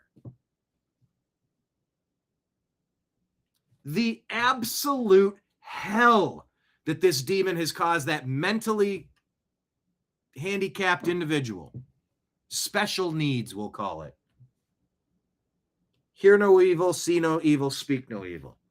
Well, you can't talk if your vocal cords are slashed. You already have a hearing disability. One eye was gouged out and the other's been completely ruined. Fuck. You know, I was waiting because every time a bad story comes out, there's a 72-hour rule. Oh, I have information about why he chose that one guy. That's in the stack. A little bit more backstory. Anytime there's a new story, everyone, please use the 72-hour rule. I don't know who to credit for inventing the 72-hour rule. I've heard Dan Bongino talk about it extensively. Haven't met or interviewed him yet. John Correa from Active Self-Protection, he's been on the show a couple times, a while ago. He always preaches the 72-hour rule, please. You saw a clip of something and you're outraged, just shut up. Just hang tight. Before you start running your Twitter fingers, running your mouth, running your X fingers, just, you got to wait 72 hours and get more information. And so when this story came up, it's like, all right, well, this is awful. I can dissect a couple sections of this story, but I don't know what else to do with it because I don't have as much info. I don't have the necessary info. Now, you won't have everything after 72 hours, but you're going to have a hell of a lot more than you have after 12, after 24. That's for sure. And I was waiting to get an update on this. And when we tried to look for an update on the condition, and it was unavailable as of showtime yesterday. And oh my Lord.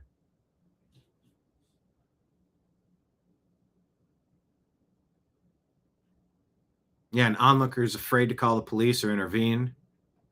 Until the guy with, I think it was a shovel, showed up and bashed him in the head several times, but that didn't even stop him. It's like, I don't know if that was a shovel. I have a lot of questions. But to just jump to a conclusion and like have everything figured out, nobody could have that information. So if someone's out there a little too aggressively, a little too quickly, just, you know, remember to slow down, back up a little bit. Yeah, David, it's hard these days to tell what's the truth. It's essentially impossible to tell what's the truth these days. But as long as you follow the New American Media, the TNAM Daily Show, we just share, we talk about all the things that people are talking about. It's up to you. You tell me. Is this fake news? Is this AI? Is this being misreported, misrepresented, intentionally misrepresented? Oh, I guess there were 2 migrants involved in the attempted beheading. Who was the other one? This story just makes... That was attacked. Here's the backstory on the incident in Belfast, according to Flavor of Ireland. She says she used to babysit for him when he was younger. He's special needs and he's hard of hearing. Yeah. And she said, disabled. Well, she said that she knows the family well. She used to mind him. She said that wee lad has been living there, that young man, well, he's 47. She said he's been living there for about 2 years. And she said them foreigners that only moved in like 4 days ago. Right. And he was doing everything to help them out when they moved in. And it's not just one. There was 2 of them jumped him. But the news hasn't given it out yet. The 2 of them moved into the flat. Wow. And one of them was the one that was arrested. The other one hasn't been mentioned anywhere in the news yet. But he was involved in the attack, allegedly. This is what she said. This is why up in Rathcoole they're going ballistic, because the wee lad originally came from Rathcoole, and apparently I'm starting to understand fewer words this lady's saying, but I'm trying to track this. Two illegal alien invaders moved in right next door to him in the same building, and the special needs person was helping them move and being friendly and helping. So both of them attack him? That's what they're saying allegedly is the story. He did everything to help them. And do you think the authorities are trying to cover that kind of thing up, that there was a second? The whole thing, they're trying to blanket everything that's going on today. The lad who was attacked was actually trying to help them move in? He was helping them for the last couple of days. Apparently he's really kind, thoughtful wee lad. The past couple of days? Kind-hearted. And The man's name is Stephen Ogilvy. I just wonder, can Elon help with the hearing, with the sight, Neuralink? I don't know what capabilities we have. Oh, yeah, it's happening everywhere. This is a global plan to change the fabric of your family, your local community forever. A global plan to buy up all the single-family homes and push us into tinier and tinier cubicle apartments. Destroy culture. I don't want 15,000 Michigan Wolverine fans moving outside of Columbus, Ohio into Springfield, Ohio, any more than I want 15,000 Haitians or Somalians or Irish or anybody, because that's insane. Except that's what the Democrats are doing. You don't need to call them Democrats. You can call them globalists. We shouldn't have our own unique identities. We shouldn't have peaceful communities. Mix non-compatible ingredients together like it's a beaker, like we're in some sort of science fair lab. Yeah, break down our will, break down our spirit, make the populace more malleable. Yeah, 2-on-1,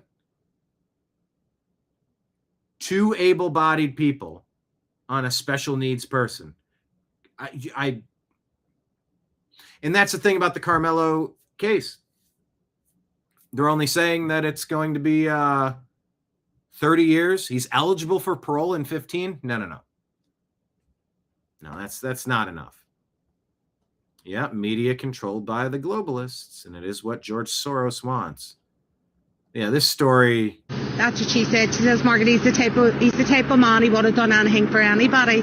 She says, so he has been going out of his way to help him. Now, the reports we're hearing now is his nose has been cut, his eyes out, and he's blind in the other. That he can't hear anybody, it's hard to hear him. What life has he got when he comes out of intensive care? What life has he got when he comes out of intensive care?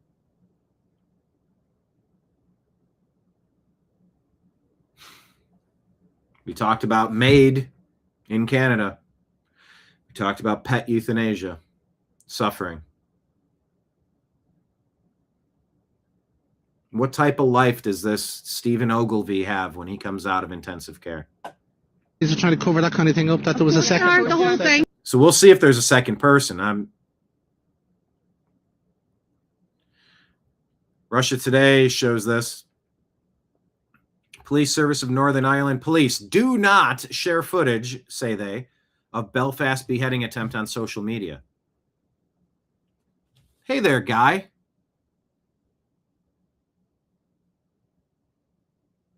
I'm going to share the footage. I shared it yesterday. I really don't want to share it again. Oh, no. We are not sweeping this under the rug. Who brought these people in? For what purpose? How were they vetted? How was their background checked? Are they violent, crazy people? What value were they bringing? Why in God's green earth was it decided, and by who, under what jurisdiction? The phrase they use is culturally enriching Belfast, Ireland. Show me how this made the community vibrant and diversity is our strength. No, I would say a community full of people that would, babysit and look after the special needs guy. You grew up on the same street. You know the guy. You know their family. Then you get 2 foreign invaders violently brutalizing an indigenous Irish. It's a great name, indigenous Irish. Say it 5 times fast. Indigenous Irish, indigenous Irish, indigenous Irish, indigenous Irish, indigenous Irish. Not easy. Yeah, Tango, that's the first I've heard about a second attacker as well. Belfast is burning because the people have had enough in Ireland. Yes, you guys are right. Yeah, you'll own nothing and eat chocolate-covered bugs. Hold the chocolate. Sir, they're eating too much steak. They're eating too much ground beef. Well, let's deploy trillions of ticks.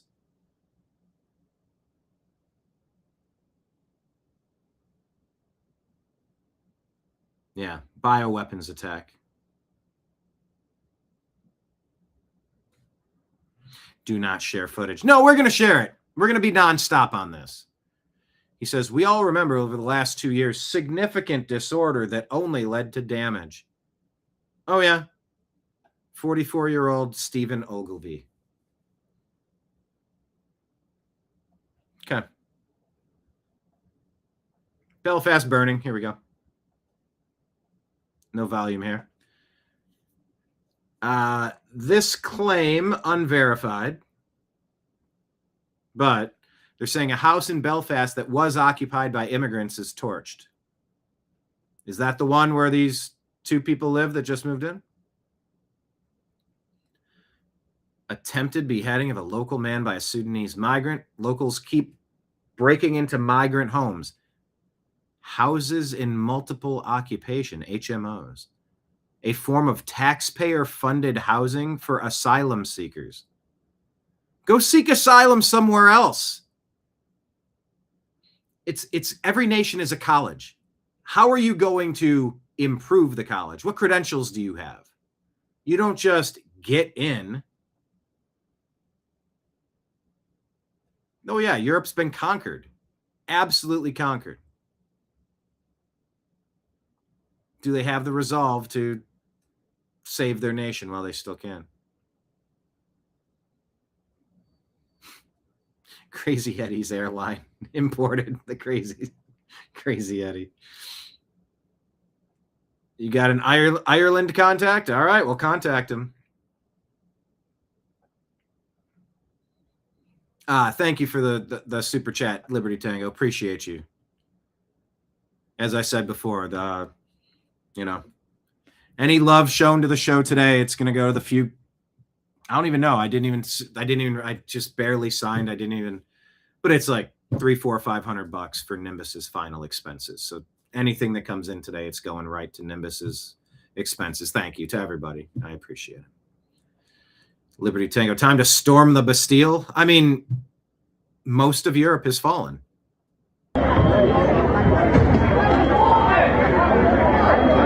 But I guess these are the houses. Imagine taking your dollars that are supposed to be going to your communities, like maybe your special needs neighbors, and giving them to illegal alien invaders that claim these bullshit asylum things. Go asylum somewhere else. If you're exceptional and you bring all sorts of great stuff to the table with a great track record, and we can verify your identity and state your name and purpose, and are you going to blend in with the community or be like oil and water mixing around? Yeah, Bernie Sanders, Burnie. Solzhenitsyn says a communist system can be recognized by the fact that it spares the criminals and criminalizes the political opponent. Yes. That's exactly what we find ourselves in the middle of. And it's sort of why I've put my life on hold to fight for this shit, because we're not going to have anything left. A fourth Obama term. And you could argue that Trump's first term was Obama's third term. The Biden term was Obama's fourth term. Working in conjunction with Comey, Clapper, Brennan, and all the rest of the deep state traitors, traitors, literal traitors, destroying America from the inside out. That's their plan. We've had it too good for too long. Bring them down a few notches. How about no? America's next? No. America is now. America has been 20 years invaded and attacked. And yeah, this is a decades-long plan for sure. It's just, we all get it. We're all talking about it. We're not hiding from it. No, I know we're screwed, but we're not so screwed. Just, we got to stick to the plan. Just get it done. Get the work done. Reverse this. If they could do it, it can be reversed. Build out the infrastructure and protect this damn nation while we still can. Damn nation. Screwworms. I got a screwworm story, if I can get to it on X. But imagine taking your tax dollars that's supposed to go to help your community and giving it to people that hate you, that are going to come in. Imagine being a guest in someone's home, using their restroom, and just reaching into the toilet and throwing it all over the walls when you're done. You walk out and you're running your hands across the kitchen walls, and you grab the deep fryer, or the, what do they call it? The air fryer is what they use a lot now. You grab the air fryer off the counter, you pick it up over your head, and you start smashing the granite countertops on the island. Imagine being a guest in someone's home and killing the residents, stabbing and trying to take the head off of somebody. Yeah, you need to be hung as an invader. Isn't that what the story of Vlad the Impaler? Was Vlad the Impaler the source of the Dracula lore? You put heads on pikes. Took a stick and you pounded it into the ground, you sharpened the end, and you took this. You showed what you do when someone comes into your community and starts disrespecting you on your turf. You execute them. That is foundational to the survival of a nation. You're going to have traitors. Well, then you better have executions. You're going to have invaders try to come in and ruin your nation and attack you. Yeah, that's you show up in this person that did this to this special needs person. Gallows, town hall, town square, in public, high noon. See that there? That's what we do to somebody that comes into our country and harms our people. That's what we do. We protect our own. And we're trying to protect this nation as best we can.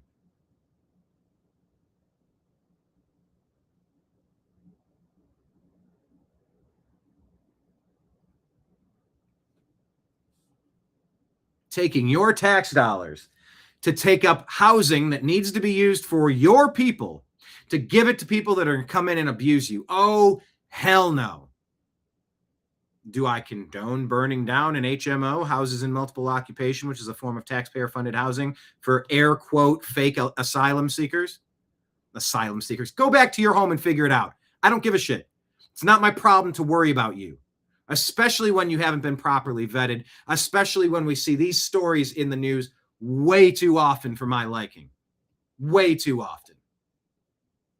Tell me, how many times was there an attempted beheading in Belfast by an indigenous Belfastian? Is it never? Let's go back to that. Holy shit, man. Multiple reports coming in suggesting people set up an anti-migrant checkpoint, multiple anti-migrant checkpoints across Belfast and Northern Ireland. No migrants in. Oh! I don't know who's in this car. I don't know the context, what happened before, what happened after. Holy fuck. From the Britney's broken. Oh my god! These people allegedly being chased out of the neighborhood. What the fuck? Yeah, they are just going out of the neighborhood. They just punched him. What the fuck? Migrant invaders not welcome? Why would migrant invaders be welcome? Oh, you coming to cut the head off of my special needs neighbor? Yeah, you're not welcome here anymore. No. You were never welcome. We never voted on this. We never wanted this. Holy Anyway, I don't know what that story is, but that's how they're. Shit. Oh my god. There's a car on. Is that the same car on fire? Shit. Oh my god. Fires and riots reported across the city. Okay. TDG, don't know what this is. Irish are burning down the city of Belfast in protest of the Sudanese man being essentially let off the hook for scalping a native Irishman. Well, what do you mean let off the hook? Send them home! Send them home! Send them home! Send them home! Send them home! Send them home! Send them home! Send them home! Take them home! Send them home! Send them home! Send them home! Take them home! Send them home! Send them home! Send them home! Take them home! All right, yeah. Take them home! Grok question. This account says it's UK pilled. Stop pretending everything is fine. Do you see this guy? Riding him like a rodeo. Straddling over his head. Yes, the Sudanese man, often referred to online as the Sudan demon in viral videos, was arrested and charged with attempted murder in Belfast. Hadi Alodid, or Hadi Abi Alodid, 30-year-old Sudan national, entered the UK on a via the Republic of Ireland in 2023, claiming asylum in Belfast, granted leave to remain until 2028. So he wasn't illegal. Non-Irish citizen shows up, tries to behead resident. I don't care what the you want to call it. You can call it crazy to go along with this. Attempted murder appeared in Belfast Magistrate Court via video link, remanded in custody. The other person, there are no reports. No. They said there are no reports. There are reports of a second attacker. Has that person been arrested? Well, Grok doesn't seem to know about the video we just watched. No accomplices or other perpetrators been mentioned. Yeah, that's wrong.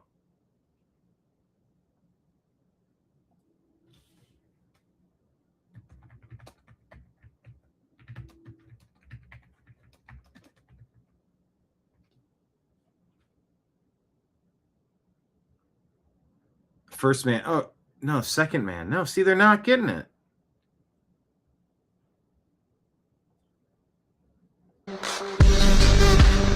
Stop pretending everything is fine, because it's not. Police are backing up, and people are pissed at the government that did that to their citizens. Don't you dare bring in people that are going to harm our people.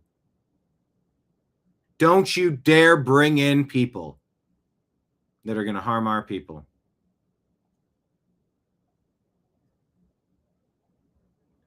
Here is DUP, don't know what that stands for, political party, I guess. DUP leader Gavin Robinson describing the Belfast attack. And the volume is off. Last night was chilling. It was medieval. The systematic mutilation and attempted slaughter of a citizen of Belfast on our streets. The victim belongs in Belfast, but the attacker does not. Having abused the privilege of our nation, the perpetrator living in the UK under a 5-year visa needs to be convicted and deported on the first flight out on a one-way ticket. Yeah. The attempted... Yeah, we did not vote for this crap. Yeah, Grok was being really weird on that one. The attempted murder in Belfast. As bad as this story is, and it's about the worst.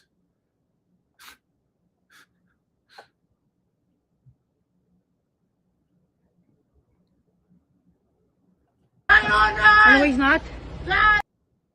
What would cause someone to do this? No, he's not. No, he's not. Why would you want this in your neighborhood? No, he's not. Dude's crazy? Just a demon? No, he's not.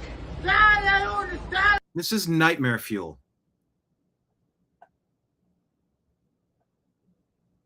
Jenny Taylor says the Justice Minister of Northern Ireland focusing on the Sudan migrant allegedly who tried to behead a man in Belfast. Potential racism against minorities. Shut the front door. Americans are concerned with humans who do violent criminal shit or theft or vandalism don't come into my house. Don't steal from me. Number one, you weren't invited. You're not welcome here. And if you snuck in the back door, I've got every right to kick you out. Don't you dare steal anything. That's free housing. Oh, subsidized housing for asylum seekers. How about no? How about do subsidized housing for the special needs indigenous Irish person?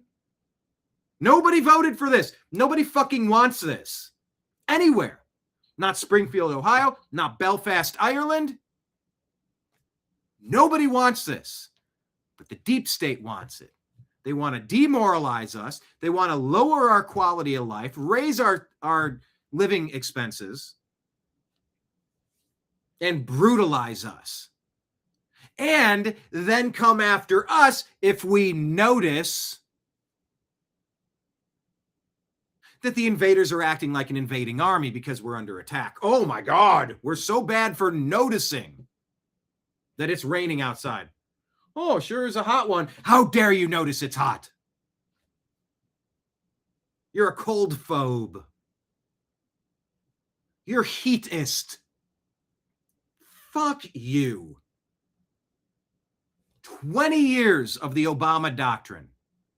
Not that he's the mastermind, not that he's completely in charge of this whole thing, but he's a huge global part of this deep state narrative. This whole plan that nobody wants.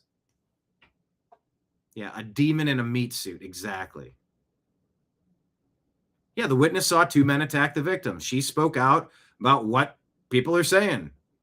I don't have video of that, though. Good and evil. There are demons out there. There are angels out there. And yeah, brutalize. Matt Wall says, just one video of an African migrant cutting the head off a native citizen would be enough reason to shut down all third world migration forever. But as it happens, that video is just one reason of a billion others. A billion reasons not to do this. Matt Walsh continues, sure, they'll stab you in the heart as you walk down the street, or chase you down and cut your head off like a literal horror movie villain would do. But think of the delicious ethnic cuisine, the food trucks, the takeout. Yum.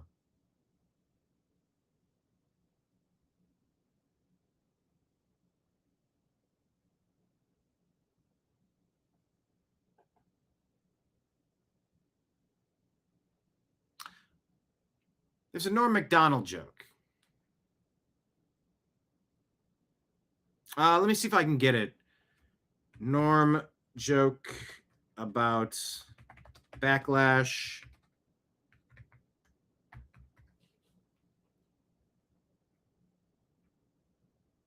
Let's see if we can get it.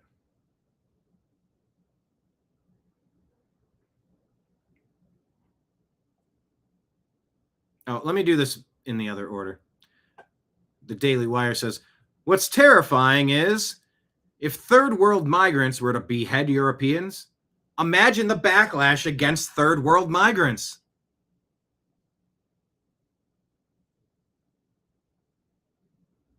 One of Norm's, Norm Macdonald is 2016. Norm Macdonald wrote, what terrifying. Man, I'm trying to think. What is my? No, what terrifies me is, if ISIS were to detonate a nuclear device and kill 50 million Americans, imagine the backlash against peaceful Muslims.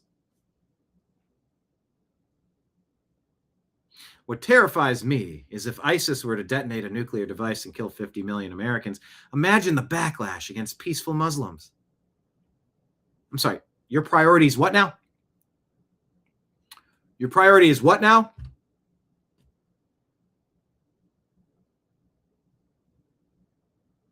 Time for ortho. Never leave your cave without your club. Yes. I did play that witness saying that there were two people. That was the first I heard of it. I think, was it Jim said the exact same thing? It's like, oh, wait a minute. Or Liberty, yeah. I mean, there's impeaching leaders, there's corruption, there's treason. There's treason. But yeah, Daily Wire. What's terrifying is if third world migrants were to behead Europeans. Imagine the backlash against third world migrants. That is the logic of the left, of the deep state Democrat globalists. There's so many clips being sent through to me right now of what's happening in Belfast, and it's not even completely dark yet. It's about to get absolutely crazy. Huge mobs of masked groups are attacking and... Oh, yeah. Sorry if I didn't articulate that the right way. Norm was being sarcastic. That was the joke. Imagine the horrors of this thing happening. Could you imagine the backlash against the peaceful ones? How about, no, if you don't let any of this happen, none of this will happen. Well, only 14%. Katie Couric. Who is she talking to? Rand Paul? Let me find this. Link me YouTube video of Katie Couric with Rand Paul.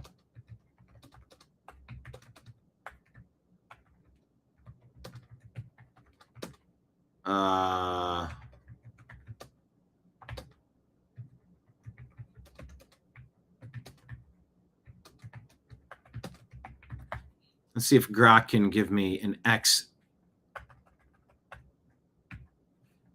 video link, because it's related, because none of these should have happened. This is anything above 0% is too much crime.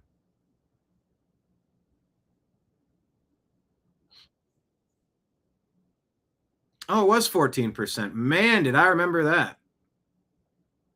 Check this out.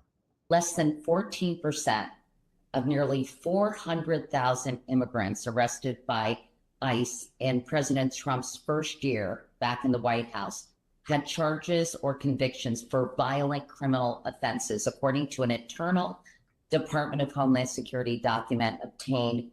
And by the way, I guess that document, it's not a real number anyway. It's not as low as 14%. By CBS News. So isn't all this talk about ridding the country of violent criminals a massive overstatement if less than 14%, again, of the 400,000 immigrants being arrested are had charges or convictions for violent criminal offenses? Yeah. Look to your leader in your community. I'm sorry to do this, but like, do they have this haircut? Do they have that condescending face? Do they have those glasses? Vote them out. Do you hear the mental gymnastics trying to say, well, out of 400,000, only 14% were violent? I'm sorry, absolutely insane lady. Can you say that again? 14% of 400,000 people is 56,000 violent incidents from people who have no fucking business being here. 56,000 attacks. And that's just what we know of. If that data that you're citing is accurate, which it is not. So fuck you, Katie Couric. And fuck you, Barack Obama, Joe Biden, Kamala Harris, the entire deep state Democrat system that's flooding our communities with demons. 56,000 violent attacks, and Katie fucking Couric, no cares in the world, trying to justify, no big deal. Can you believe President Trump is so crazy to care about 56,000 violent attacks?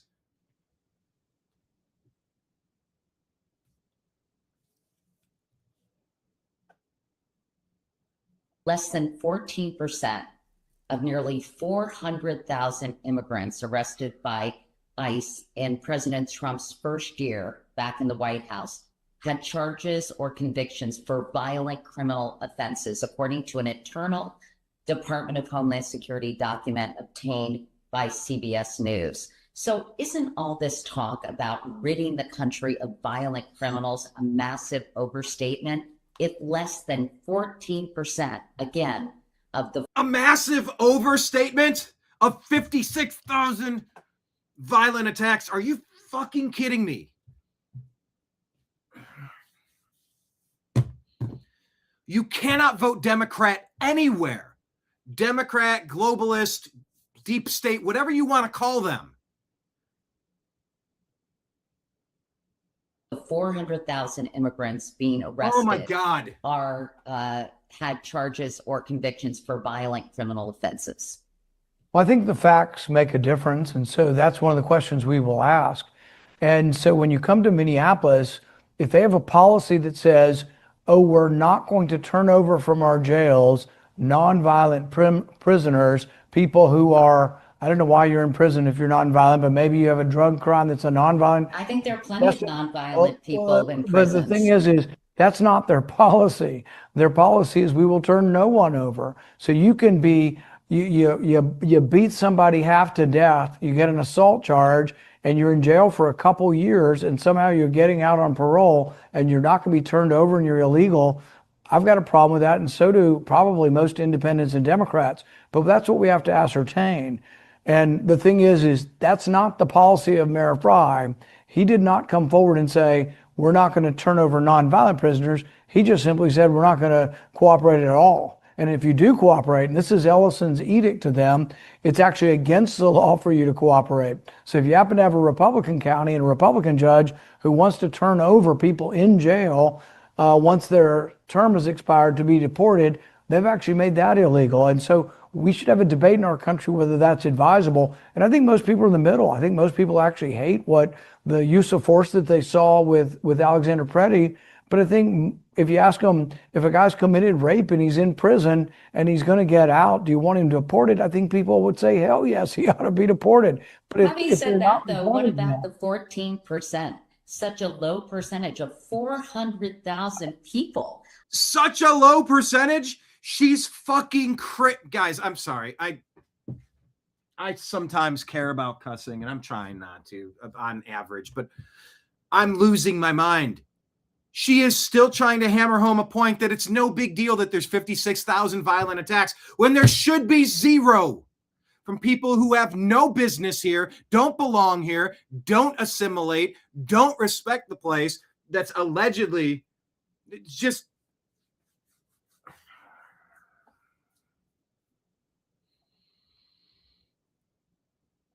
I just can't believe she's still banging on about this. Got to be deported. But having said that, though, what about the 14%? Such a low percentage of 400,000 people. If your daughter gets raped by the guy that gets back out and he's one of the 14%, I don't think you're going to quibble about whether it's 14 or 64. What I'm saying is, if you're not going to, who are not guilty, if you're not going to turn over anybody, then that's. But what about those other individuals who are not guilty?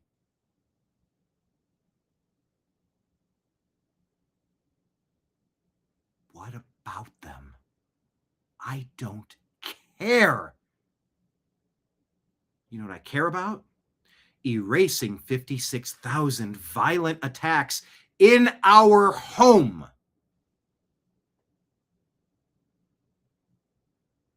You cannot vote Democrat anywhere ever. No deep state, no Democrat, no globalist, anywhere. This would be a parody skit I would have a hard time believing was real if I watched it on Saturday Night Live. 0%. I don't think the percentage, it makes it's about 0%. That was a good line. If you're not going to turn over anybody, then that's 0%.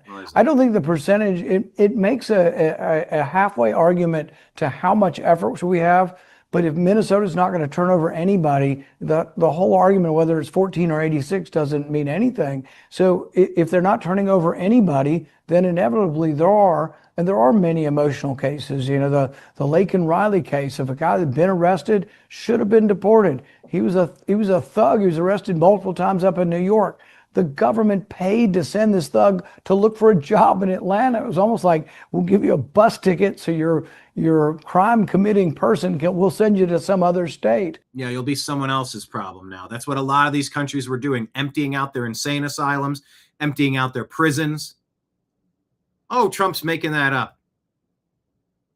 You've personally vetted 40 million illegal alien invaders? Oh, please tell me more. They don't know that. But to Laken Riley's family, it was a big deal, and it is a big deal to people who care about what happened to her, that if that person had been deported. Now, you might tell me that person's an anomaly. He's only 1 in 100. But up in Laken Riley's family, I don't care if it's 1 in 100. The 1 in 100 people who are violent, if that's a number, or if it's 14 in 100, we want them deported. And look, there you go. You're looking at someone who's moderate on this issue. I'm not. I don't appreciate what they're doing. I don't like the crowd control. But I do want violent people who are in prison detained and given over to ICE. And if Minnesota's not doing that, they're part of the problem. I should point out, Senator Paul, that Laken Riley's father has cautioned lawmakers. So snooty and condescending. On both sides of the aisle to refrain from using her death as a political wedge. She's so prepared with her talking points and so proud of herself. By the way, Senator Paul, Laken Riley's father said, do not use this case as a political wedge. With all due respect to the grieving family, I don't give a shit about placating to anybody. With all due respect to the grieving father of the slain daughter. We have our thoughts on the case, and with due respect, we will not shut up about your daughter, with all due respect. We see in your grief what could easily happen to us, and we'll be damned if we're going to sit by and shut up about that. It is political because the Democrats did this to your daughter by opening up the fucking floodgates. So, with all due respect, Katie Couric, I may have never seen a more disgusting 4-minute video clip from an alleged professional in the industry. Kenneth, Katie's putting the ick in Couric. Yeah, they are all operatives. Time for the military to show the people who's in control. I mean, can we? I'm so done waiting.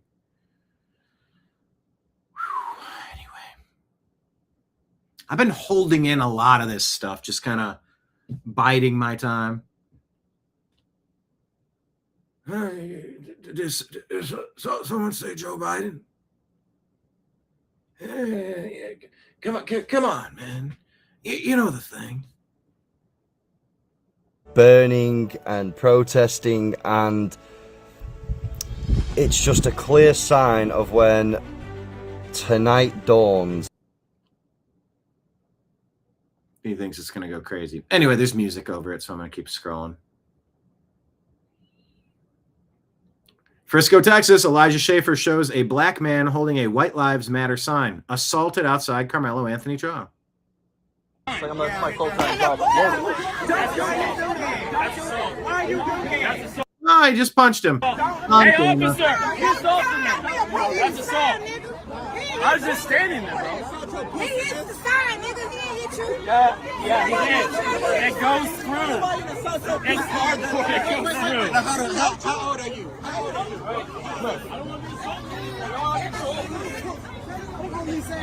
Cops couldn't arrest the assaulter due to the crowd size.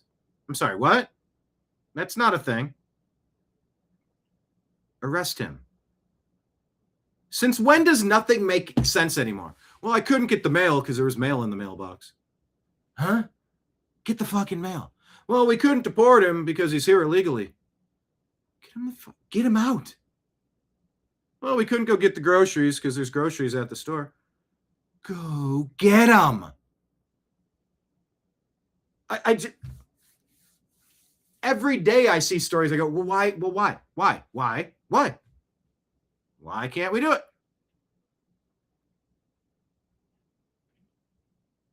Yes, we can do it. And we should. Don't do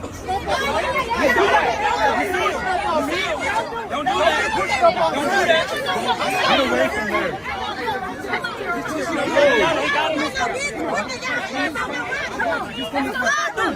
I'm a journalist. That's my full-time job. Great.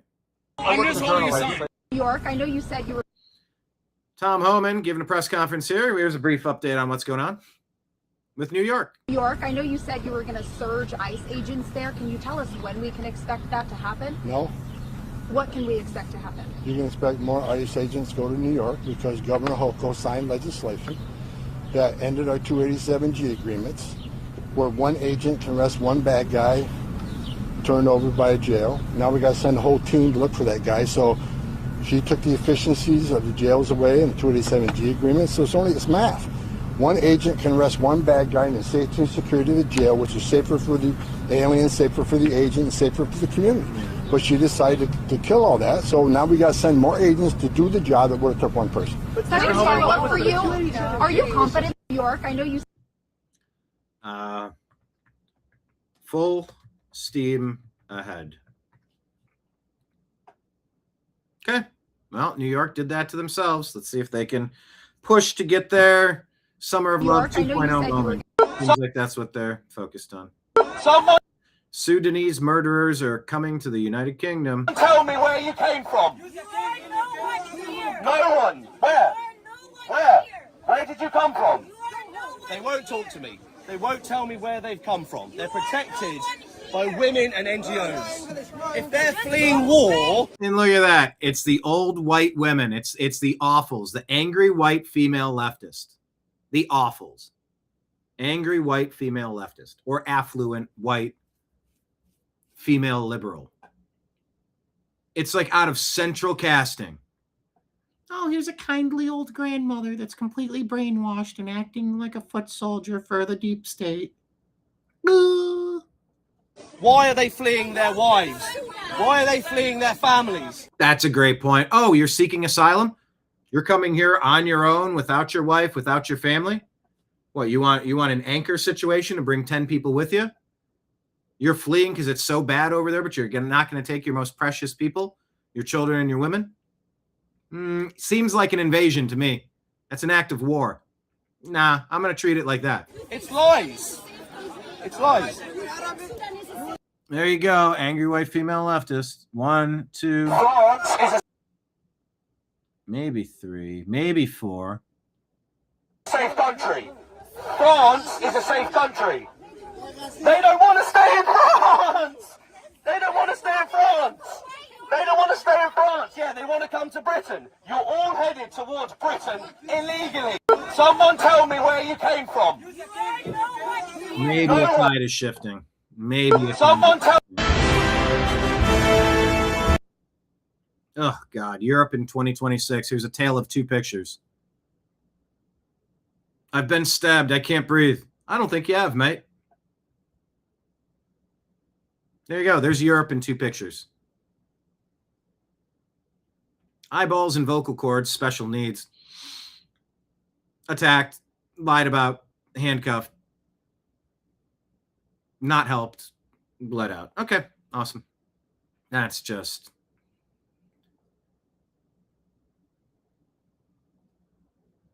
Yeah, there won't be a Shire, Pippin. There'll be nothing to come home to if you don't defend it. There will be no Shire, Pippin. This is a chase in Los Angeles, and the suspect gets out and shoots, and then he's gunned down. Nothing from the U.S. is told. Let's see, where are they? Nothing from the incident of being prepared. Nothing. Here's Marco Rubio talking about Iran. What's the latest? Saying that a U.S. helicopter was shot down, or it accidentally hit a drone, or it was a mechanical failure. And the 2 people that ejected were found within 2 hours, safe, uninjured. These are the reports I'm getting, but now there's going to have to be a retaliation, and they haven't accepted the terms fast enough. So this Iran thing is, damn it, unfortunately still a thing. I don't see this as a positive, but here we are. I think from the U.S. has told them they can't come. I mean, the problem with Iran... But in this case, they're talking about who can come into the United States for the World Cup soccer match. It would be not their athletes. It would be some of the other people that would want to bring with them, some of whom have ties to the IRGC. We may not be able to let them in, but not the athletes themselves. But I don't know where that's coming from, other than speculation that Iran may decide not to come, and then Italy would fill their spot. But if they decide not to come on their own, it's because they decided not to come. What they can't bring is a bunch of IRGC terrorists into our country and pretend that they're, journalists and athletic trainers. Nothing. Okay, so that's what they might be suspecting there.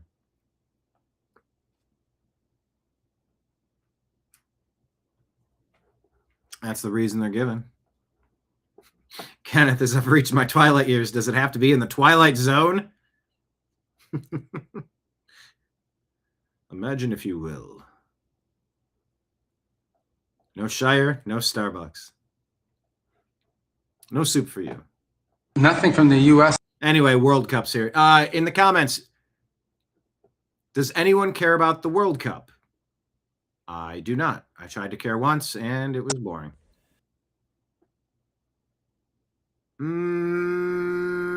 I'll play a minute of Philip. Now, I was very reserved in my last video. Not so much this one, because it's getting serious traction, and rightfully so. First things first, I don't know the condition of the man in Belfast. I hope he's okay. It's not looking good. There's so many reports that he's in critical condition. He's dead. His eyes have been gouged out. None of those things are surprising if you've seen the video. It's fucking disgusting. It's disgusting what he did. He absolutely destroyed him. An attempted beheading is what it was. So don't let the media tell you it was a stabbing incident or blah, blah, blah. It was attempted beheading. Civil war is coming. And now is the time to actually... It's coming now. It's coming for a long time. The left are very fucking quiet. The liberal lunatic left are very quiet today online. And rightfully so, because even they, surely to fuck, even they are waking up now and saying, what the fuck, okay, this is getting beyond a joke. Because they're trying to fucking gaslight you the whole time.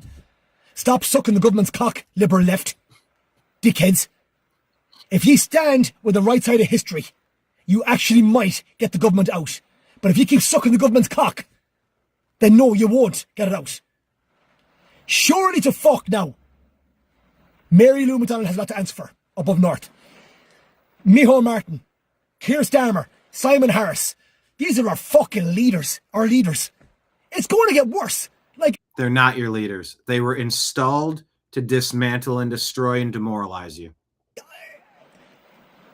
Stevie Wonder can tell you and see that it's going to get worse. It fucking doesn't take rocket science. It's going to get fucking worse. It's simple as that. There's no point even bullshitting or sugarcoating it any fucking more. We now have an attempted beheading on the streets. It happened to Sligo a few years back. 2 men got beheaded for being gay. 2, a Muslim man. But now, that was swept under the carpet, didn't last long. This has gone viral all over the place. This is going to be the straw that brought the camel's back. And hopefully so. Up the north, guys, the men in Belfast, I hope you have a good night tonight. I really do. And I hope you fucking destroy that government up there. Peacefully and patriotically, of course. Destroy it legislatively. I'm sure he's saying. Anyway. How is this not fraud? Back to Karmelo Anthony. How is this not fraud? They fundraise off their son murdering someone else. And then they spent all the money on cars and houses and didn't use any of the money to hire lawyers. Apparently, they got a public defender according to this. This should be fraud. They should be investigated and they should have to pay all the money back and maybe go to jail. How is this not fraud? They fundraise. That's unbelievable. $600,000 allegedly.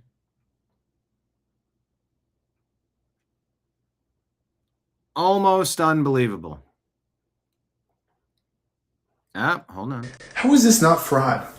How is this not fraud? So have you been following this Democrat Senate candidate, Graham Plattner? Republicans page. Says, I would R them to show them that I'm dominant, was a quote of his. Graham Plattner posted explicit pictures on an app that's known for being a predator's paradise. Well, they say that, but it's like, oh, well, crypto is used in all sort of seedy activity. I'm like, cash dollars are used in all sorts of seedy activity. Well, you can't be on Silk Road. Some people ordered some hits on there. They ordered executions off of there. Oh, did they also order coffee? I mean, I don't know. So I'm not completely familiar with the website that he's posted. I think they said Kick, K-I-K, but not the Kick that we stream on. We stream on K-I-C-K. I believe it's different, I think. Twitch, Kick, YouTube, Facebook. Oh, are we streaming on Facebook today? I don't know if it ever came through. We were having glitches. Actually, I'd like to see if it came through. If I hit refresh, are we streaming on Facebook? Can anyone confirm if we are? I don't see today's show on here. Let me try it one more time. It's glitched all day. I wonder if they kicked me off.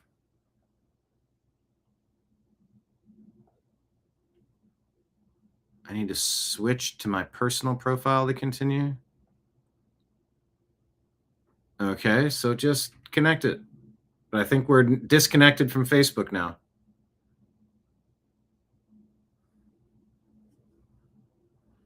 Nope, account access has expired. It will not let me connect to Facebook. Fantastic. Anyway, Graham Plattner. Another alleged quote, spend your leave banging hookers in Thailand instead of getting bitched at by the wife back home. Oh. He's the guy with the Nazi tattoo on his chest, by the way. Of like the SS prison guards, I believe. Yeah, I don't see the Facebook feed either. It is messed up. But I got some weird message yesterday. I think they dinged the account. They don't like us streaming. They don't like us talking about the California selection fraud. They don't like us talking about Belfast, Ireland. They don't like us talking about Karmelo Anthony. They don't like us talking about all of the stories that we talk about. So that's as good a reminder as any to just ask if you appreciate our show here. Consider becoming a subscriber on Patreon, Rumble, or YouTube at The New American Media. You can do like as little as $5 or $10 a month or more. And you can drop Rumble rant tips, super chat tips. PayPal is fuzzinstallment@yahoo.com, scrolling at the bottom of the screen, along with Venmo and Cash App. If you want to throw a tip into my tip jar back here as I bartend, I just say I'm playing guitar on the street corner with the guitar case open. If you're enjoying yourself, consider tipping your bartender. But we can't rely on Facebook, Instagram, Meta to grow. We just can't. We're being shut out of that. We were shut out of YouTube monetization up until half a year ago, maybe a year ago. It's direct support that we need to use to deliver news the way that is accurate. We don't care. We're not pushing a narrative. We're just trying to find out what's happening. And this guy, this Graham Plattner, is a real piece of work. Now, Corey's floating out. Let's consider this a fan fiction, conspiracy theory, a hopes and wishes. Yeah, we'll call it fan fiction. What if California, the mess out there, was intentional? As I told you last week, I do believe this California election is a massive sting operation. I think the feds have them dead to rights, and I'm going to show you exactly how this was set up and how it's playing out. I'm going to go quick, so make sure you follow me so you can stick with it. So what happened? As we know, since my last update on the election, Rahman has come from behind and magically caught Pratt. And not only caught him, but did so in extraordinary fashion. Every ballot dump that has come in after Election Day has heavily favored Rahman. Matter of fact, favored her more than Bass herself. A lot of these dumps literally have more Democrats voting for Rahman than they do for Bass. Makes no sense. Mathematically impossible. But again, there's something bigger here that's playing, and I wanted to show it to you because there's some things here I want you to check out that I think you're going to find very interesting. Now, how is this sting operation going to work? Well, it all comes down to the groundwork. Let me explain. On March 31st, President Trump, 45-47, put in an executive order March 31st, ensuring citizenship verification and integrity in federal elections.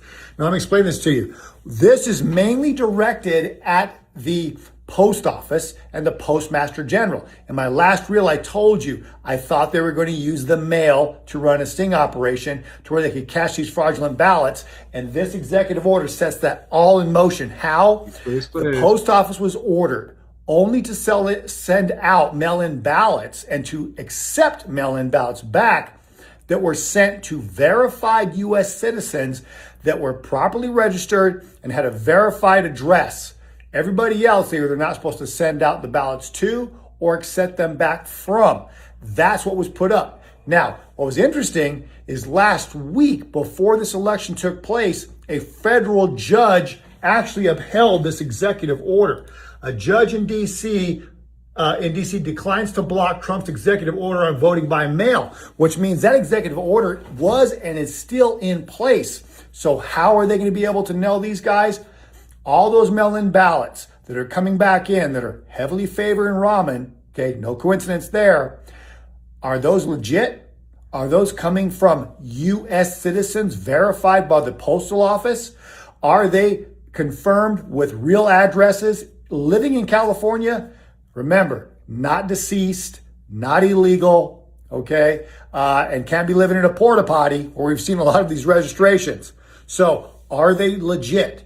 Well, there's a mechanism right here where the feds that we know are investigating already can use to catch them if they want. Let's see how it plays out. 45-47. It's getting good. As I told you last. All right, that was Corey Jean Success. Not familiar, but I followed. So, follow it. Using the mail to catch the email. I mean, let's hope. Let's hope that it works. Jury. It's hard to look at the train wreck over there and reach other conclusions. I don't believe anything about this California selection. I just don't. I do not.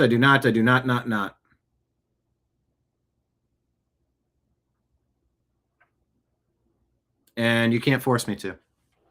By the way, I think earlier I said it was Karmelo Anthony was sentenced to 30 years. Only 35 years. Way too low. First-degree murder of 17-year-old Austin Metcalf. Eligible for parole after serving half the sentence. Is he going to last in prison? Jury just. Remember, they threw Derek Chauvin in prison where he was stabbed all those times. You think people are going to be thrilled having this guy in prison? I mean, he was a kid killer because the kid was under 18. Let's listen to Jesse Waters. Just sentenced Karmelo Anthony. We're going to be back with Brooke Taylor, who's live outside the courthouse. What do we have? Hi, Jesse. Some pretty breaking news to give you right now. The jury has sentenced. Pretty breaking? That's a weird, unnecessary phrase. Karmelo Anthony to 35 years behind bars after finding him guilty of murder. I'm told that he is eligible for parole after he serves half his time. The jury had the option to give him as much as 99 years behind bars. But again, they have chosen to give him 35 years. And I do want to mention, we showed you those protests, a bunch of supporters out here. They've erupted again. Pretty shocking. This is a direct quote. I just heard one supporter say, quote, those twins, meaning the victim and his twin brother who were there at the time, are, quote, domestic racist terrorists. So what? Based on what? Pretty unbelievable, Jesse. All right, well, only 17 years, and he's a jury just sent available for parole. Kind of seems soft. I would have given him the chair, but that's just me, Brooke. Yeah. Thank you so much. Available for parole. Kind of. Yeah, give him the chair. Right Angle News Network says Karmelo Anthony is 5'9", 130 pounds. He is going to be a fan favorite in prison. Well, I don't know. Jury just. Someone turned the current state of the UK into a Grand Theft Auto style video game. You want to see how absurd things are in the UK? Help! Help! He's got my daughter! Help me! Do something! Calm down, ma'am. We'll file a report. Move along, please. Let them pray.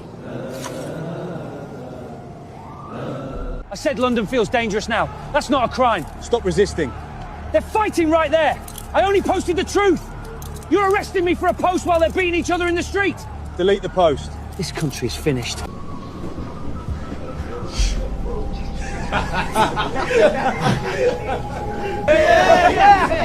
Leave me alone. Where you going, love? He said something racist to me. He attacked me first. I got stabbed. I can't breathe.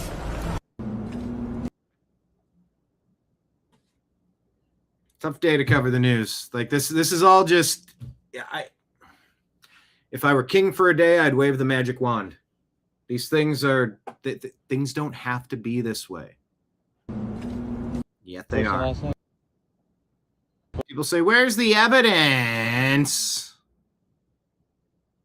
Elizabeth Barkohana puts this out. Allegedly, here's this person. Perfect crime, she says. Exploit a vulnerable population using witnesses whose testimony would be unreliable if you ever got caught. Allowing homeless addicts to register to vote opens the door to this type of exploitation. This is illegal and morally indefensible. Doesn't this count as evidence? First and last name? My name is Kevin Shepard. Kevin Shepard? How long you been out here for? About 5 years. 5 years? Damn, so they come out here and they're like, yo, we'll give you $2 to vote? Yeah. And each type of petition they want to sign, they can get swing for. Yeah, but that was for Karen Bass. Oh, so $2 to vote for Karen Bass? On a mail-in ballot? Yeah. And then you send it in? They took it in the box. Oh, and then you drop it in the box? Yeah, let's get real. Oh, and then did they come down here and try and pay you to vote? Yes. Oh, on a ballot? Yes. Oh, how much they pay you? $5. Karen. Karen? They told you to vote for Karen? Yeah. They had to sign a little thing. And how much they pay you? It was like $2. First and last name? Giving out $2, $4, $5 to vote for Karen Bass, they're saying. Is this evidence? Is this all fake? Does common sense in my eyes deceive me? Yeah, the justice system sucks. And yeah, Rob, a life prison sentence would have been better and sent a louder message with Karmelo for sure. Okay, so I guess, don't they have 37 days or something to figure out the California final vote? Well, Tim Pool points this out. Shares the Johnny MAGA post, says Democrats overwhelmingly vote late and by mail. Oh, wow. But only Nithya Raman Democrats, not Karen Bass Democrats. Totally insane stuff. Look at that. In green, just getting her ass kicked. Oh, yep, look, all of a sudden, we're going to go up all, yep, oh, of course, yep. Tim Pool says, when you're rushing to find votes, when you're rushing to find the votes to knock out the sole Republican, you don't have time to balance out the count to look plausible. Yeah.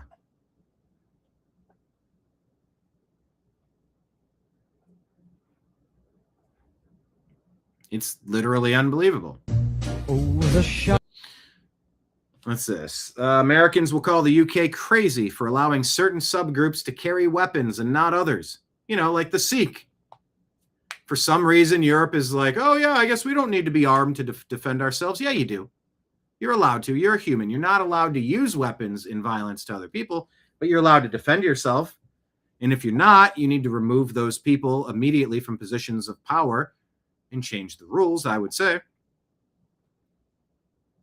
But guess what? We're doing the same thing in public schools here in America. The Hopkinton Public School District in Massachusetts updated its weapons policy to allow initiated Sikh students to carry a kirpan on campus in 2024.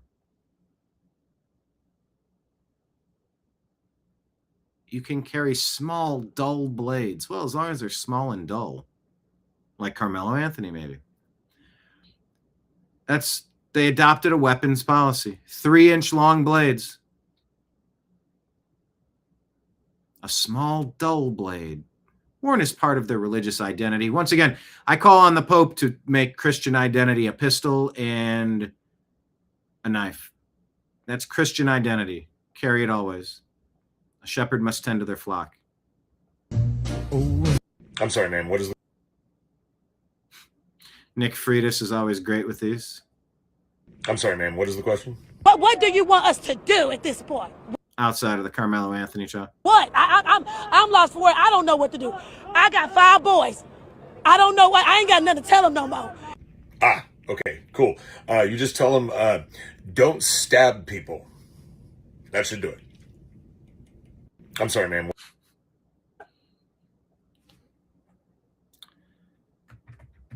It's like we're living inside of a clown show.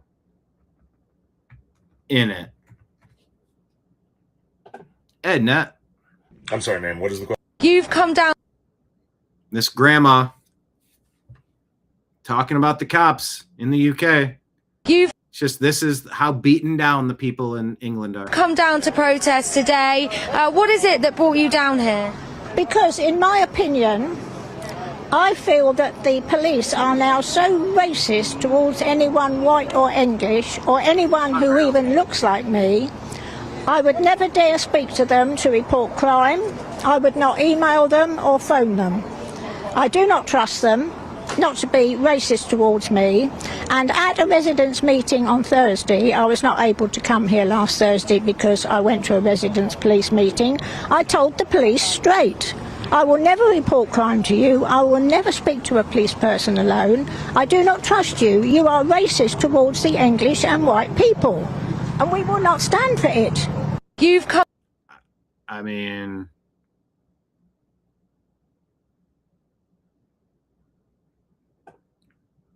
That's the state of affairs we find ourselves in.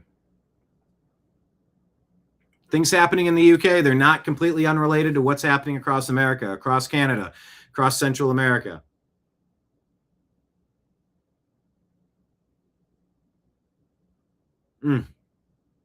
Yeah, just a tough show all around. Just lots of really frustrating, unnecessary misery. Unnecessary, self-inflicted misery.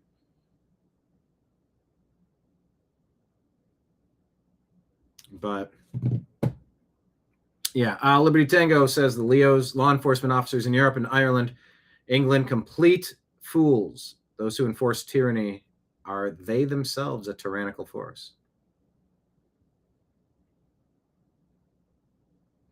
250th birthday. We got to figure out what America looks like. I mean, a year and a half ago, under the Biden regime's totalitarian rule and all of their ridiculous stuff that they were doing. I mean, our nation was not far from being totally conquered.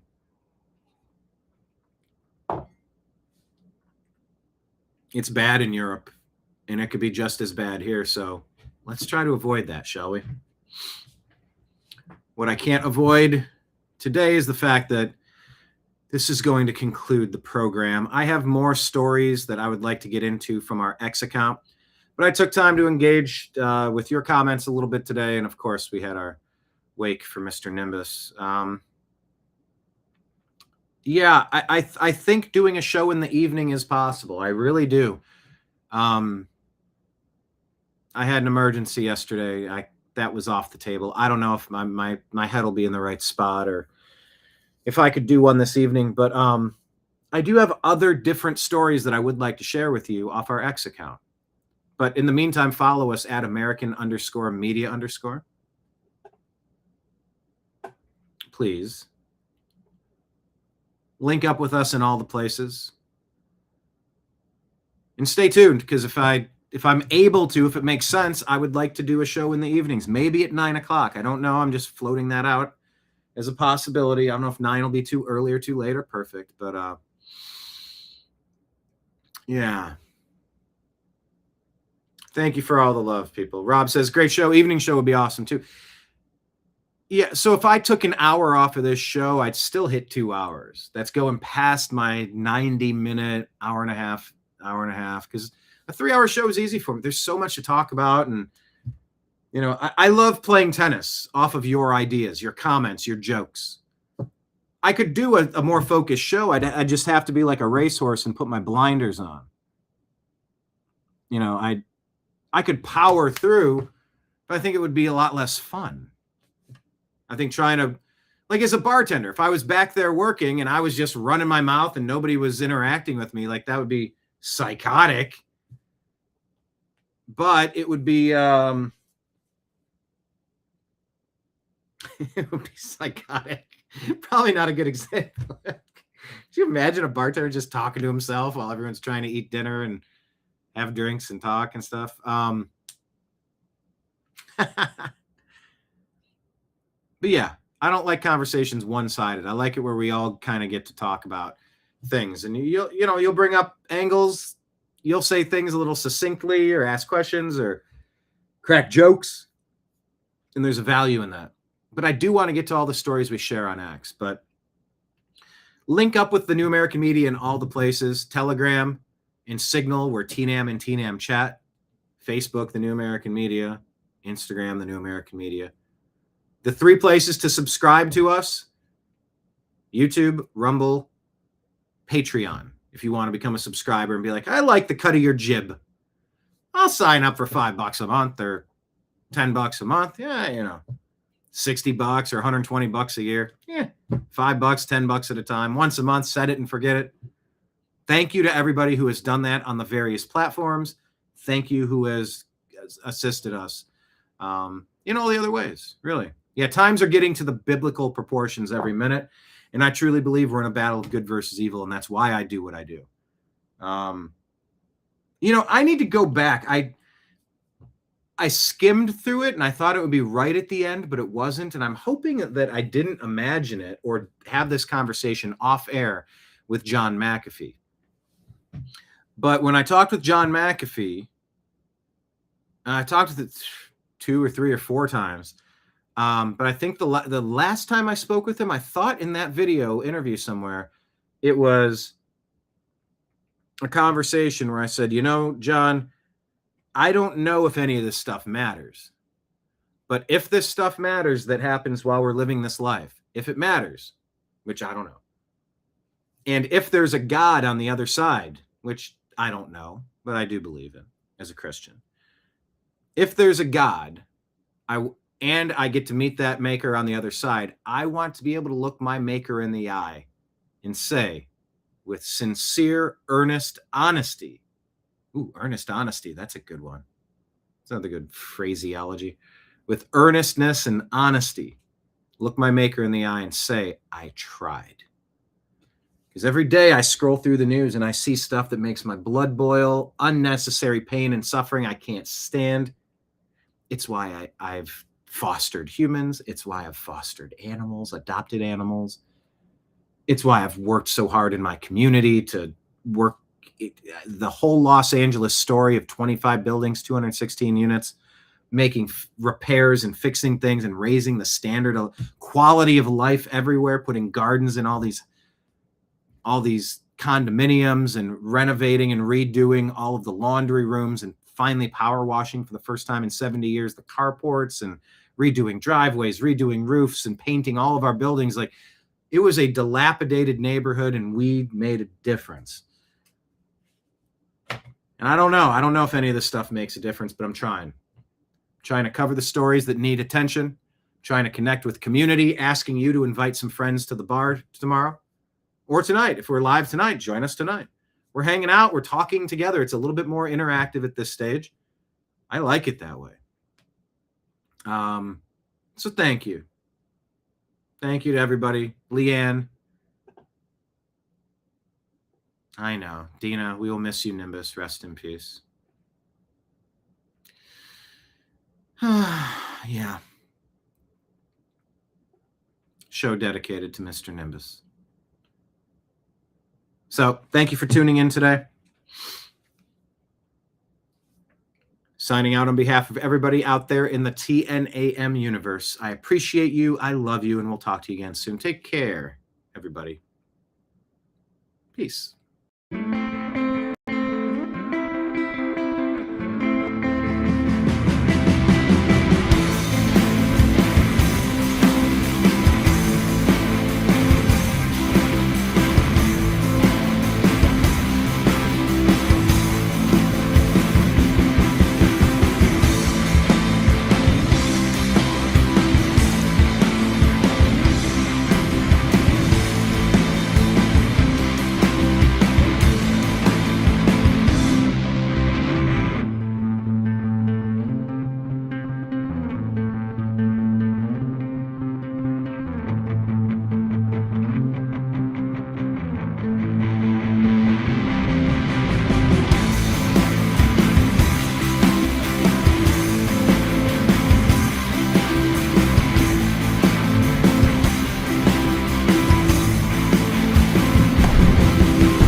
guide to the truth. TheNewAmericanMedia.com.